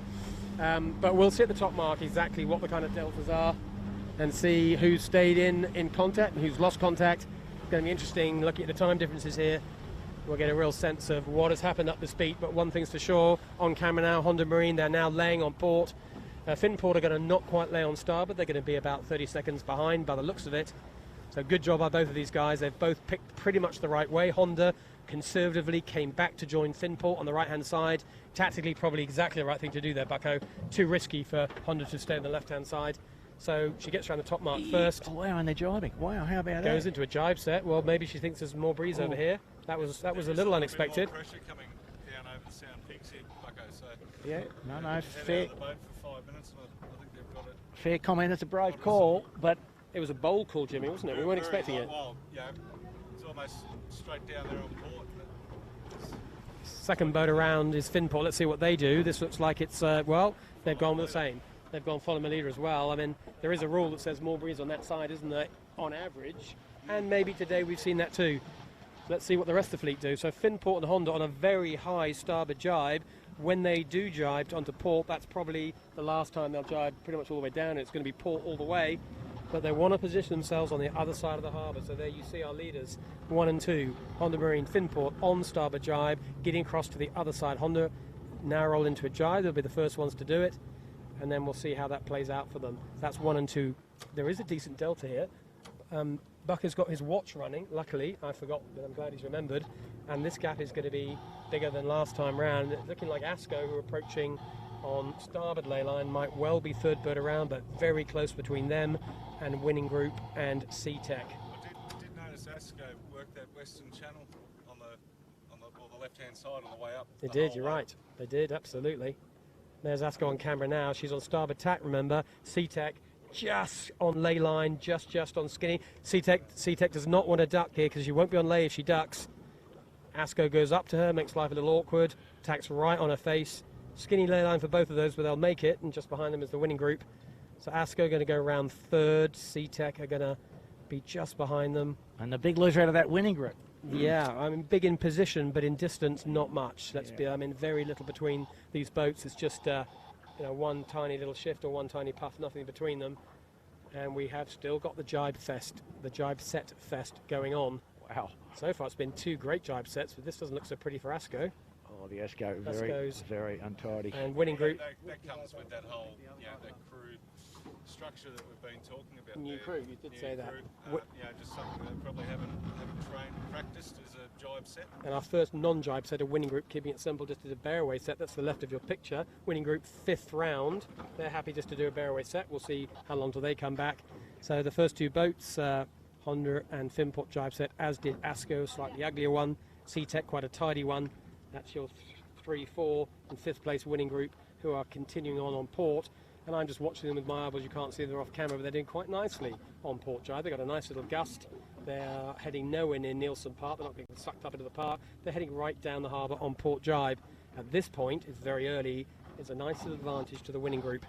Yeah, I'd say they've stuck themselves back into third pretty promptly there, Mark. They, at this point, and the minute they get any kind of a lift, they'll probably jibe over to cover. But right now, Winning Group are pointing right down the harbour at the target, even to leeward of the target on port jibe.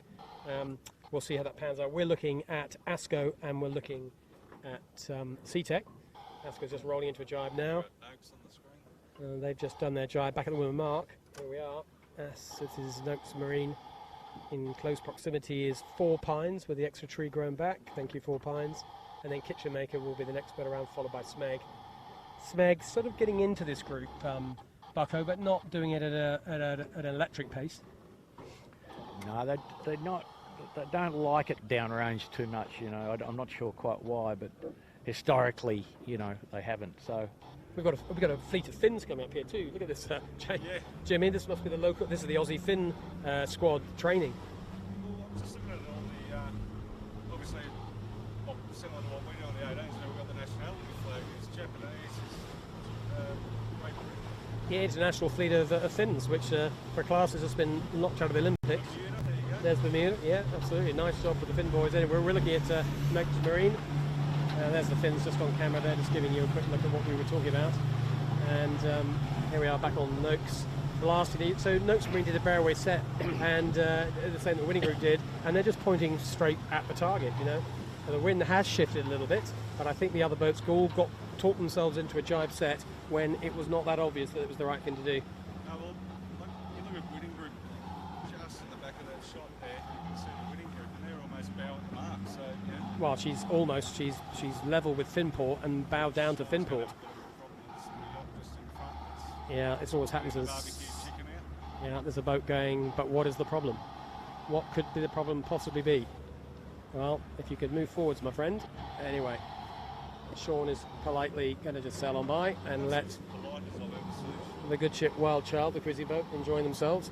And Sean and his gang just get on with life. He's looking for the letdown, the big letdown. That's the knock, the header that Winning Group had. He hasn't quite got it as fulsomely as Winning Group had it. So, guys, the lead, the gap between second and third was 90 seconds at the top. I'd say Winning Group's taken back a bit of that. Not a big heap, but a bit. But a big gain for sure, isn't it? Well, it might end up not as big as you think. And you see what's happening now. The leeward boat has now got the header, and the windward boat is slightly lifted. But they did go around behind Asco and C-Tech, and they're clearly ahead of those two. They've definitely gained 2, haven't they? And they've come into the leaders for sure. I'll lead a long way away. It's Finport. Yeah, I know, but don't get the seat from where we are too much.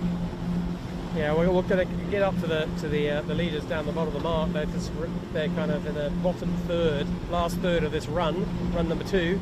And as we look down the harbour, we are looking there at Asco and Seatech, and they are in 4 and 5. Moved up to third is Winning Group, leapfrogged those 2 boats by doing the Bearaway set. Winning Group in third, and Winning Group's overtaken those 2 to come significantly into boats number 1 and 2. Finport is ahead of her, but and ahead of her again is Honda Marine, who's leading this race. But Winning Group right up into the mix. Nice job by those guys. They'll be really happy with that decision. Asco and Seatech we're looking at there, trucking along nicely. Lots and lots and lots of port jibe. Possibly one more jibe to starboard at the end of this run, but possibly not. Depends.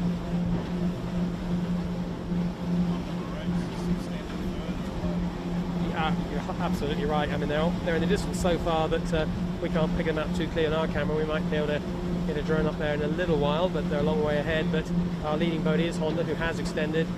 Finport is in second, but Winning Group much, much, much closer to them. Now a competitive threat to Finport without any question. You can see on camera there's Winning Group on the left, Finport to the right, and your leader just right, splitting the atom between the 2 of them. That's Honda Marine. She is about 2 minutes sailing, maybe less, at the bottom mark. That's your top 3, bottom mark for the second time. 1 more lap to go. 1, 2 and 3. At the moment, Bucko, maybe not that many surprises from what we're seeing in terms of performance. Plenty of things to think about, plenty of people sailing well. Kind of what we expected, maybe. Yeah, quite a tricky day. Low, mid-range, big rig. And some snakes and ladders tactically. A bit surprising, you know, Asco not really in the hunt particularly. Finport clearly got enough speed upwind, but have gone the wrong way downwind here. So given the chance back to the Winning Group to some degree. But Honda clearly got enough speed to handle everything at the moment. In these conditions, yeah. Only one set of conditions, but you're right, they're looking pretty tidy. So they'll be either about to jibe to go around the bottom mark, or they'll be deciding to go home, one of the 2. Yeah, remember, this is an invitation race. A lot of boats quite happy to use it as practice and at some point bail out. Traditionally, the leader of the race often dips the finish line and decides just to go somewhere else. Just superstition. But he's lining up some 4 pines for us in the bar. I think so. We're looking at Winning Group, who's currently in theory in third, Finport in first, but our leading boat, Honda Marine, as I suspected, have sailed past the ley line and are actually heading home. They decided they'd done enough testing, practicing, or whatever they wanted to do, and they want to rest probably, which is not a bad strategy when you've got 11 days of racing and 9 races to count. There's only so much that can be achieved by 1 more lap. We'll see if that comes back to haunt them or whether that comes back to be the right decision. We'll tell you about that in just over a week's time. I think for them, they've decided, We'll see what they've been hoping has been the case is that they've what been about able to sail fast. these 2, Jimmy? What do you reckon? What's your guess? Do you think Finport are rolling into a jibe? They've got the appetite for another lap. I think you'll find the Winning Group, obviously their coach boat captain being Mr. Ed Murray, he's out here following around the big fella. I think you'll find that they will complete the race. I know he gets he's been a little bit upset in the past, but the guys have decided to pull out of a race. You're out here, use the time, it's using his time as well. So I think you'll find they will continue to race. I think you'll probably find the Asco will continue to race. Seatech, who knows? I think that might be a Kiwi thing to pull out. Is after all, probably 8 o'clock, isn't it? 8 o'clock back over in New Zealand, so they'll be well and truly past their beer drinking time. That is right. So we, Honda Marine, have decided to call it a day. That was our leader. So anyone who's got any comments on that, do feel free to stay in contact with us using our Instagram hashtag 18footers, or on our Twitter handle is @18footers, or you can go to our Facebook page channel and you can make any comments that you want to there. So Honda Marine are out of this particular race. So first round at the bottom mark for the second time and the last time is Finport from Australia. Australia a 1 and 2, Bucko. How about that? Well, it is Sydney Harbour on a pretty awkward day, so... You'd hope. Yeah, I mean, it's never this light in Auckland, is it? Like, it just doesn't happen too much. So, Yeah, so one Finport, 2 winning group. On camera now is ASCO, followed by CTEC straight behind. That's now in 3 and 4. And after them, it's going to be Note Marine in 5, and then a Kitchen Maker and Smeg.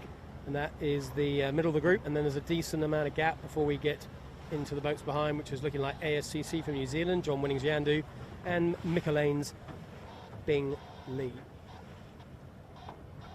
ASCO rolling in the jibe, nice little ley line on starboard ley line. They've got about another minute sailing to do to get to the bottom mark, which is where the camera cat is positioned right now. so the delta first to second there, Finport to winning group 40 odd seconds, and roughly another 40 to ASCO, a bit more than 40 further to ASCO, so quite a big split. And CTEC, so yeah, it's 4 boats in 2 minutes, and the peloton a fair way back. Surprising CTEC have tried to come back over it. I guess Alex Valens decided too nice of a day to go have an early beer. Yeah, CTEC are happy to keep going. If you got wind here, you may as well just keep going. There's no point in coming back, isn't there? So it may well be that it's just Honda that decide to bail out for now. We'll see. So there is ASCO. Here comes CTEC. Bit of a gap, and then it's going to be Noakes Marine will be the next one around by the looks of it.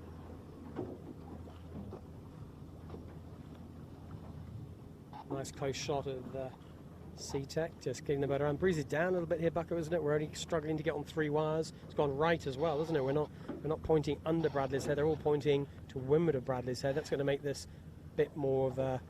No, I mean, essentially the same wind. Remember, the start line was down there to some degree, but yeah, a bit of extra right. You'll see some pretty amazing clouds. So Nate's finally getting that letdown that they've been wanting the whole way. yeah, To get them down, game right at the... Hell of a ley line. Look at that, in Yeah. one.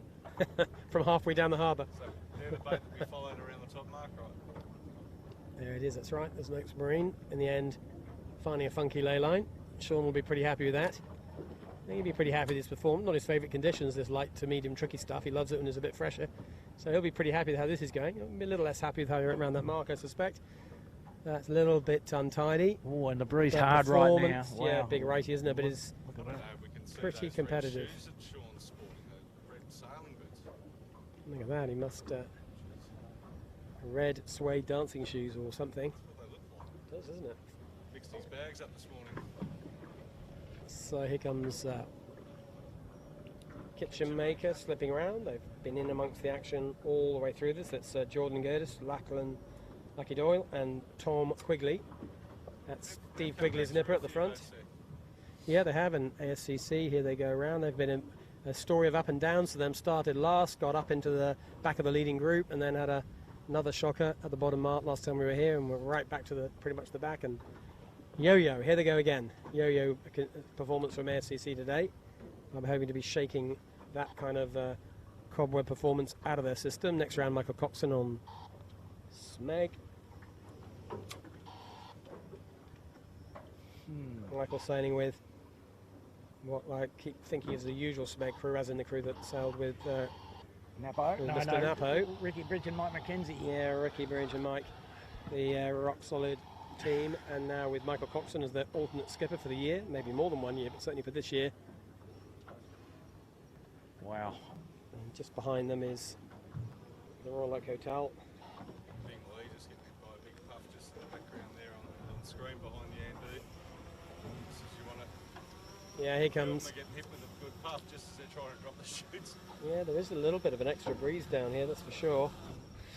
Breeze, just a little something funny coming in off the ocean here. So breeze has turned right a bit more than it was even 2 minutes ago, and built a little. So whatever the sea breeze influence was, it sort of appears to have minimised itself somehow. Yeah, Bingley goes round, Mika, Scott Babbage in the middle, and Pete Harris at the front.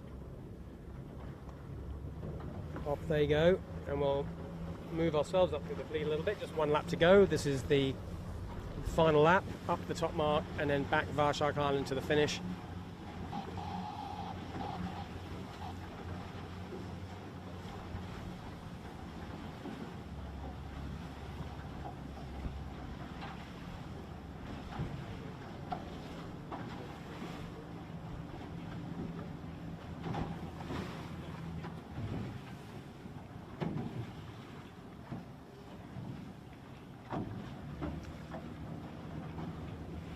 Bingley tacking away. They're following in the dirt of Yandu with John Winning. So, yeah, with a breath of fresh air out on port. And this looks to be pressure out on the side as well. Left and right, as ever, it's a hard decision. But as you said, Bucker, it's an unusual day. It's not your typical north-easterly by any means. The right looks pretty nice right now. Look at ASCC. He went round the mark with Smeg. A little flick up to the right, found the breeze, and he's gone. Eyes out the boat, nice job. Yeah. There's Bingley heading in the same direction on port tack out to the right-hand side, and just to windward is Royal Oak Hotel. We'll just see her in the picture in a second. She's just tacked. She's just got into this righty. Once you're in it, you can tack and happy days. Royal Oak just completes her tack. And Royal Oak is Aaron Everett, as we know, and Courtney and Harry Hall. Nice boat handling, lovely tack they did just then. It was a little bit of an auto tack, wasn't it? They were on port, they knew the righty was coming. They were ready for it when it came, slipped into a very slick tack indeed, and off they went. So again, just looking up the track here, the breeze very much divided. The wind on the eastern side east, and the wind sort of northeast on the western shore. Got to make a decision, boys. You're still avoiding the middle, are you, Bucker, if you can? Yeah, well, you got to find a way to get to Nielsen Park, I think. That was just Panasonic Lumix going downwind. We had a quick look at just then. Back up, we're back in the middle of the fleet. And there's ASCC just off camera. That righty she was in disappeared pretty fast, didn't it? Became a left awfully sudden. Yeah. It hangs up on the right, but you can get out of it awfully quickly. ASCC decided to go back and find that righty again if possible. But as you said, Bucker, they went round the mark with Smeg, and they've made a big jump on Smeg at this point in time. The shift stayed as it is now. It's about 100 metre gain in no time at all. Yeah, and as you know, from where we are, the Noakes rigging was 5th, and they're into the header now. Yeah, wow, it's big. But well, they're not looking too comfortable actually today, are they?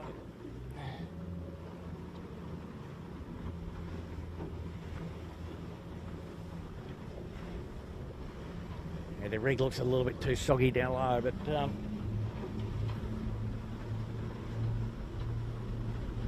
gee, they like sailing the boat tipped into windward too, don't they? It's amazing to watch. Yeah, Honda Marine as well. Hard to get. Hey? They're playing hard to get here, Bucko. Yeah, a bit. Every which way I go, they go the opposite. Yeah. Tacking away from you, that's right. Yes, and also I'd say the same, the little windward heel thing. Honda are pretty keen on that as well. Yeah. Always got a click of windward heel, whatever the wind strength. Yeah. Well, it does give you neutral helm if you can get it right.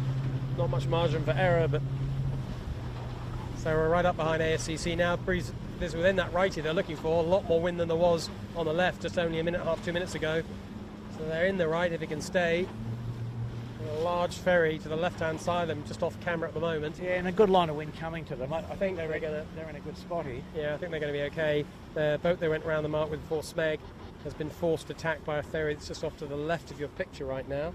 You'll see that ferry appearing soon. Kitchen Maker having to go back as well, not in shot, but yeah, that's right. There's a ferry going right up the middle of the channel, splitting the skiffs left and right. have a look up, mate. In the distance they shot ahead, you can see Winning Group in more right, further up the track, basically on the line that we were travelling with ASCC. I've got a feeling the ASCC boys might have seen it. Oh, really? They've seen it. The minute they flick left, he's going to go back for more right, isn't he? You know it. And in the meantime, the ferry has acted like a wonderful blocker to the rest of the fleet who can't get over here even if they want to. It's a strange old time. But yeah, just to make the point, we're with ASCC. Smeg's 150 metres perpendicular to leeward sort of thing. So that's a 70 metre gain, 70, 80 metre gain to ASCC from the bottom mark by going the right way at the beat here. A bit of right hand coming to them out of Rose Bay now. Just got to get and hook the dots together up to Nielsen Park. And some different things playing out further up the track on the left edge away in the distance. You can see, you can't see probably, but Finport on the left, Winning Group on the right. Winning Group looking as if they're bow at the mark.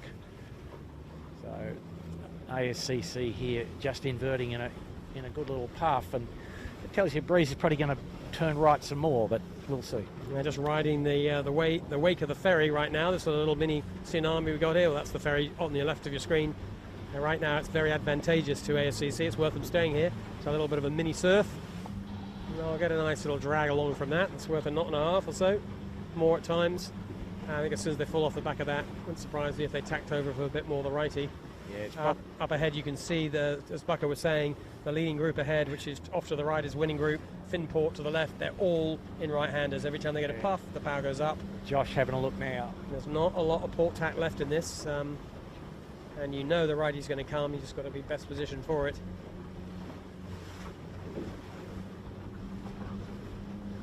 Just to leeward of ASCC, just off camera right now, is Kitchen Maker and Noakes Marine just ahead and to leeward.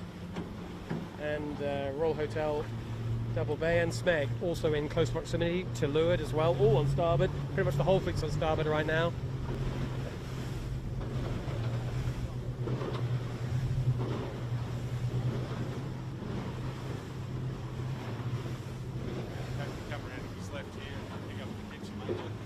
Yeah, we've got the Kitchen Maker and Smeg and Royal Oak all nice and tight with us here. Nice tight battle between Smeg and Royal Oak just on our left-hand side. Bit of a speed test for everyone.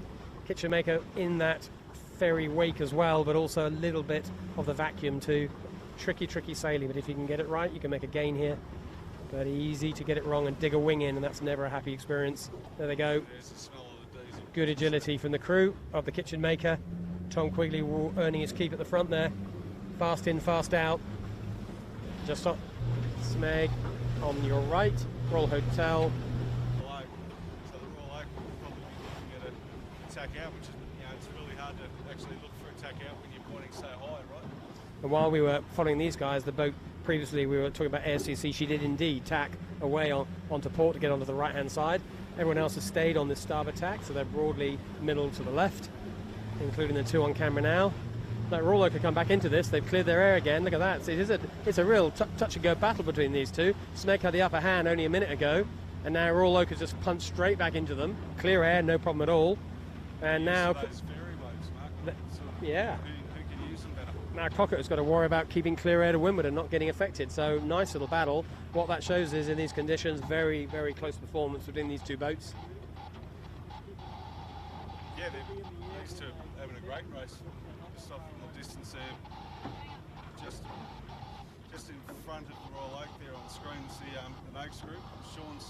I think Sean's taken to a new method. Normally he has something go bad during the race. Not today. The other way before the race. It's a few swims. It's the red cheese. That's what it is. Red cheese, we've got it from. Yep. Lucky red cheese.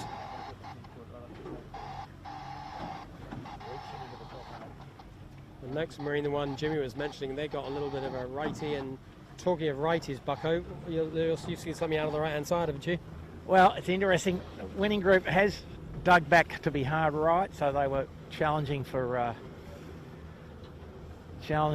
towards Finport. But Finport, I think, looks to me like they're close up to the ley line, and so they look like they've stretched out again on the winning group. That's back up the top. We're about 2/3 of the way up this final beat.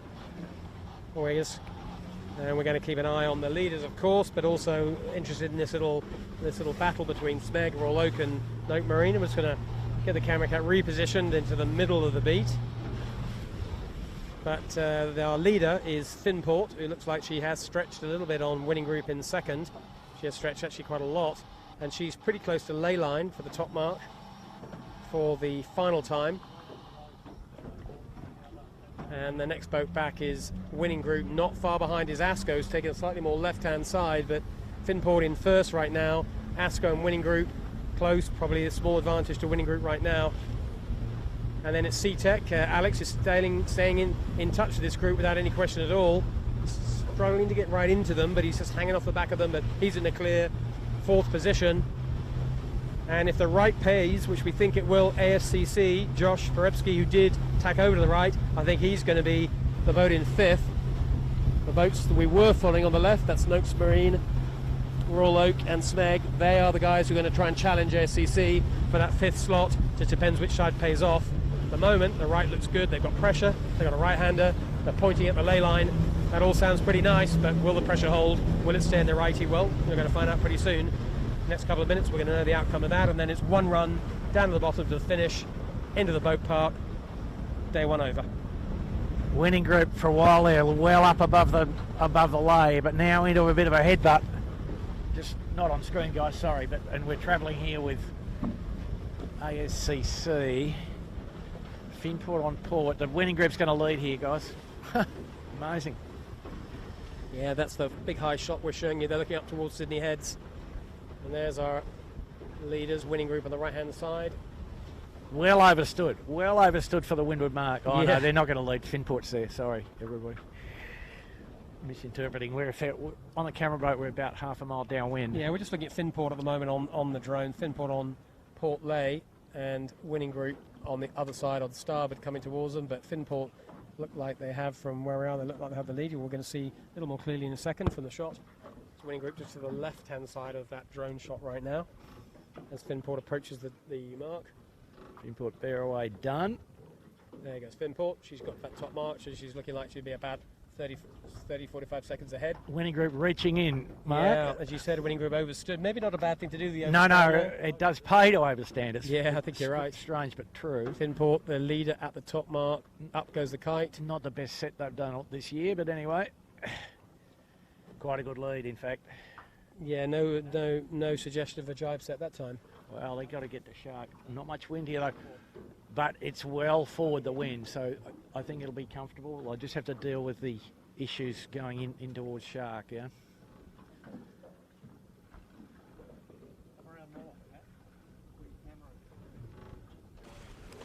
So as winning group approaches the top mark, there we see her with the CBD in the background. Finport disappearing downwind at a decent pace. And Asco's got a bit, is not that far behind either. Winning group just tacks, bears away. There she is around the top mark. Second at the top mark. Just looking off screen, Mark, you got ASCC, look like they've broken the jib sheet or something. Jib sheet. Yeah, quite right. So we got ASCC, who they were doing in pretty good shape going up that beat. I think they would have got around fifth, but anyway, something has been broken.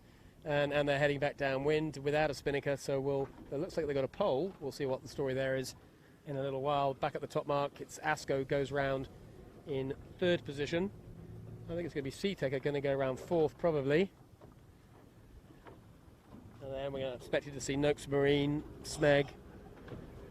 Asco having a look at the bathtub. Asco go around in third place. There she is. And here we have Finport coming straight at us on the camera cap. Plenty of pace here. Nice three-string, nice feeling. Last run of the race with a decent lead. Jimmy. Plenty of breeze. Not too much driving to be done. I think Keegan and his boys will be enjoying this. Yeah, they will have got the message from Honda Marine that they've got a bit of work to do. They will. But they've got a 1 minute lead. They've dealt with winning group and Asco fairly easily today. Look at that knockdown they've got. That's beautiful, isn't it? Look at that. They're actually pressed. You'd think they'd put the bow down more, wouldn't you, and just get the boat level. But anyway. Get up and get around this island. Yeah, well, at some point, but that's a drop. They want to get down to that really nice lay, don't they, and drop the kite. I'm guessing they'll do that. They just fight for as much height as they can. Mark, the sort of line up, the alignment. Asco having a swim off screen back up. Asco having a swim. We did say they were living dangerously. The lineup that you want, Mark, here is at the white light on the corner, right? So if you get, as soon as you get the bow above there, you've got to try and squeeze back down. So they're not too bad. They're in pretty good nick. Yeah, Finport charging downwind. Misses, remember the last downwind, they have to go around Shark Island on the last lap, and then it's just bear away, and then get to the finish line. And then the question's going to be, Jimmy Bury, what's your guess? Are they going to cross the line, or are they going to dip the line at the end? I know what Keegan likes. He likes the glory, so I'm pretty certain he'll go through the line. Take the win. Absolutely. Got it. So there is, here we are with Finport, fully stretched, because as we know they want to get up around Shark Island. But at some point they just have to make the decision, as Bucko was saying, what's the ley line they want when the spinnaker comes down to two sail in. Bit of a boat handling test, maybe not a bad thing, give the guys a bit of a workout. Last chance to do it before the real racing starts tomorrow. Let's see if he can pick his ley line here, Bucko. Well, Really making sure that Charlie's been to the gym this week. That's right. They're about to get to the light spot here, so they're just out of the strongest wind now, so that the test is what happens in the next, as we saw last time, the next awkward 1 to 2 minutes, shall we call it. Yeah, and they got a big gap. I mean, behind them is the winning group still in second on the same line. And ASCO, we were mentioning you having a bit of a problem at top mark. They didn't actually, in the end, capsize. They very nearly did. They sort of saved it at the end. So ASCO are still in third. Quite a bit of a gap behind winning group. So it's Finport, it's winning group on the drone shot now. And flying down. What a nice angle that is. Gives you an idea of how fast they go. And then behind them, it is Absolutely ASCO, mapped the winning followed by group. C-Tech. But have a look at this now here, boys. The Finport in less than 8 knots of wind now. Yeah, so winning group you're seeing is flying down at about 20 knots. You can see that from the picture ahead of them that you can't see. Finport run into not much wind. Bit of a hole, bit of a transition. So and very there you see problematic. Finport with the struggle. Remember what winning group were doing before, and of course that means these boats are closing up. Winning group is still coming down here at 20 knots plus, closing the gap all the time. Your turn, my turn. There you go. There's our director Michael Chidden showing all the skills. There's the picture-in-picture shot that we were hoping to get on cue. Winning group still on fire. Finport wobbling. The gap is closing down, but winning group are going to end up in the same place. They're not on a better skirt this bucko, are they? No. And It's going to come their way. Finport about to get to the heading puff, which captured the fleet last time. We were in this position. So let's watch what's happened there. They made a decision to drop. Okay, so that's a good call. Before the puff got to them. Yeah, that's exactly the right thing to do. So Finport, keeping it tidy, keep the drama quotient low. The drama coefficient, it's called. Yeah. Oh dear, hello, drama's back. The spinnaker didn't come down. So we got a spinnaker up the mast. Don't tear it, lads. You got a big race to do tomorrow. No, that'll be right. And down she comes. So that wasn't what not quite what the manual says, but they got away with it. The bow came up a bit quick. Yeah, it did come up a bit quick, and it's quite fresh. They actually got the puff, probably just when they didn't want it, to be fair to Keegan. No, but they made the first right decision, you know, in a sense, starting to drop before the onset of the puff, because it costs a lot to drop in the puff. Yeah, in the meantime, winning group, as you can see on camera, on the inset picture, are still coming down here with a bit of pace. They're about to get into that nasty transition period, but they've had an easier time of it than Finport have. It's gone, the dice have rolled a little more kindly for them. Yeah, and here we go. Finport for the winning group. into a good bit of squirt here to get them to the marks nicely. So, winning group, we're going to have to pull it off. Yeah, they're going to have to do the drop. You can see for sure. The close-in picture there doesn't reveal what we can see, which is Shark Island is about 75 metres off their bow. So I don't think they're going to scramble around the corner. But I tell you what, they're giving it a go, Bucko. They're putting their bow up. They're not leaving much beach on Shark Island. The winning group is definitely saying, John Winning is saying, come on, lads, we can get round this. Come on, Sam. That'd be Sammy Newton telling Sam Newton is saying, give me a chance to show you what I can do. But there is a Bucko who's just pointed out to a puff rolling down. No, they've made it. They've done it. But they got a bit lucky. No, they can get there from there. There's what they we're just saying. give it a bit of a flag. This is a heading puff they're about to get to, but they'll just flag it. Winning group are going to just get round. There's a yellow mark on the left of the screen. You might just see they've got to get round that. They have made it. That is good boat handling. Well, not just boat handling, the whole crew very nicely worked. They're a bit brave, a bit bold, took a chance, had the skills to deliver. That's a bowman that you want to be able to do something like that. Yeah. Plenty of roll required in that. That was a great job. So Finport still lead. Our leader got round the mark with more drama than winning group, but still got round it. Yeah. Tidy. Yeah. Winning group did a really good job of not dropping the kite. They've gained without any question, but they got a lot of work to do to win this race, but looking very, very comfortable in second. The third place boat is ASCO. They did drop their kite to get round. I'm pretty sure every other boat is going to drop the kite. It's just winning group have done a bit of a freak manoeuvre there. ASCO in third, and then it's C-Tech are behind them, and then we'll see the rest of the boats as they catch up with us down the bottom arc. So there's winning group on camera, our lead boat Finport on your inset shot, going in amongst the moorings off Point Pipe. You don't often see that, but well, as good as from this angle, just shy. And winning group will have to do the same thing, and they're just going to have to drive down here, Jimmy, aren't they? Because normally they make this in one with the standard northeast wind direction, but with this wind direction it's a multiple drive final approach, which kind of makes it more interesting tactically, a little tougher on the cruise. Yeah, well, it does. Yeah, at the same time makes it a little more interesting for us. There we go, there's Finport rolling into another jibe. Finport very conservative there, going back effectively to cover off the winning group. Yeah, well, if you have a look back with the winning group there, bow down on starboard, just skirting the Yeah. They both went in the same place. This looks like two boats that both want to win this race, Buck. A winning group are Yeah. actually still coming in all the time, trying hard. Finport defending hard. And there's Finport, you can see, got a nice little squirt just off the houses of Point Piper. Bit of acceleration around those buildings, and she has got a letdown. Now she's making up a lot of the ground that she'd lost before. Winning group Terrific driving back as letdown. well. I think the winning group has just seen that angle that Finport's on and like the look of it. Finport's got a jibe soon though. Here he goes. Yeah, Finport sets up. Last two jives have been extremely nice, very slick, lovely angles, good spinnaker work, good helming. Pretty much the same again, a really nice control of hill angle, big acceleration out of it. Some good boat handling skills from the Finport boys. That's A-grade jibing. That's what you want. Make it look easy, very little drag on the helm or any other part of the aero package. Nicely done. So Finport, this is the final approach into the finish. Maybe one jibe at the end, just depends, they get a let down, but they're looking like they are going to be the winners of they gotta do invitation one more. race. And then a winning group you see on the inset shot, flying down the side of Point Piper in a solid second. They're not going to get to the lead unless Finport mess up their final jibe, which is coming up in the next few seconds. Whoa. It's a bit of a knock. Funny bit of wind. There is a bit of a hole here actually, Bucko, as And a well. big puff coming. How long till the puff comes here, Bucko? They're going to get there before the puff. Well, have a look back, Mark. You can see. Jordan's looking for the letdown. He's going to have to jibe 20 though. seconds. They're not going to lay this. If he's going to cross the line, that's an he's if, not. and he's bailing.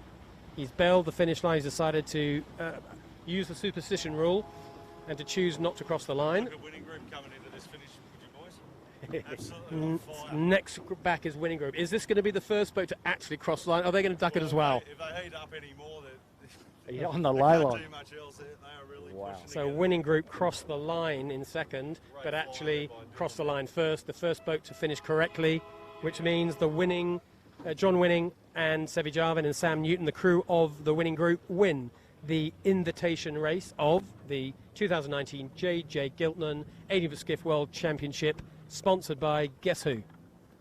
The group of winning. The winning group. Thank you very Group of much. How good would that be if that happens every time? Well, maybe if you sponsor a day, maybe you win. Maybe that's how it works. Sponsor a boat, sponsor a day. There are unfortunately no spare sponsor days available, so anyone that fancies using that strategy, you're too late.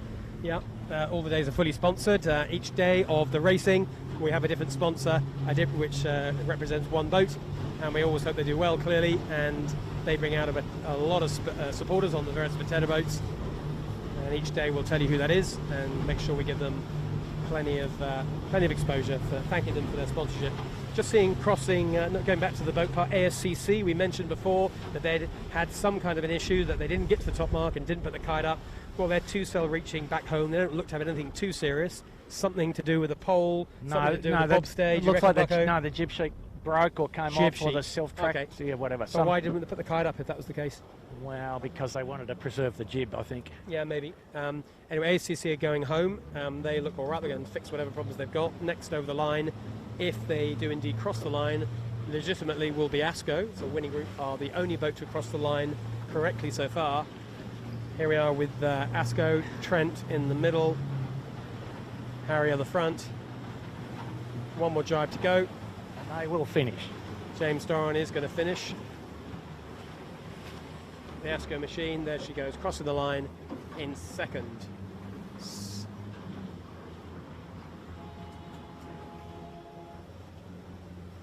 And we're just going to maybe watch one or two more boats, then we're going to head back to the boat part. We're going to keep the drone going because we're going to try and get an interview with the winners. That won't be on the live stream, just to let you know today. We'll be shutting the show down before that, but we'll get an interview with the winners and we'll make sure you get to see that tomorrow. We'll play that during the live transmission tomorrow. And that means it's John Winning Jr. and his team on the winning group. We'll be having a quick word with them about today, what happened from their perspective.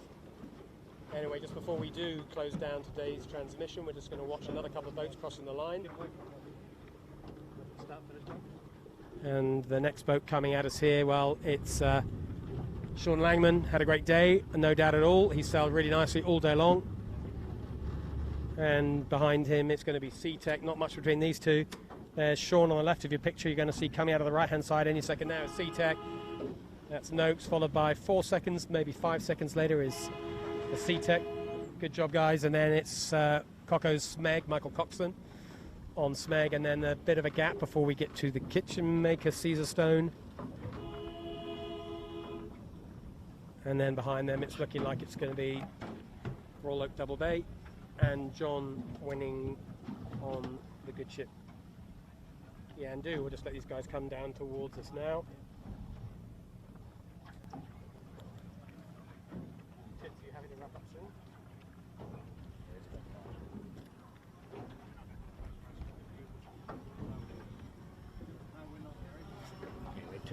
So we're going to just draw this transmission to a close. We've got a lot of racing coming your way.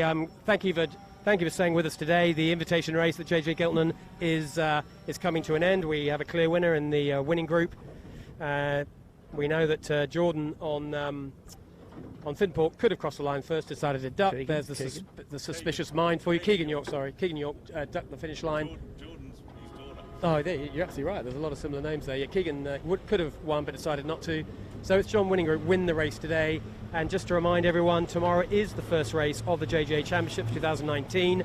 The points matter tomorrow. There is one discard, 9 races, but nobody wants to discard the first day. They've got to be on form tomorrow.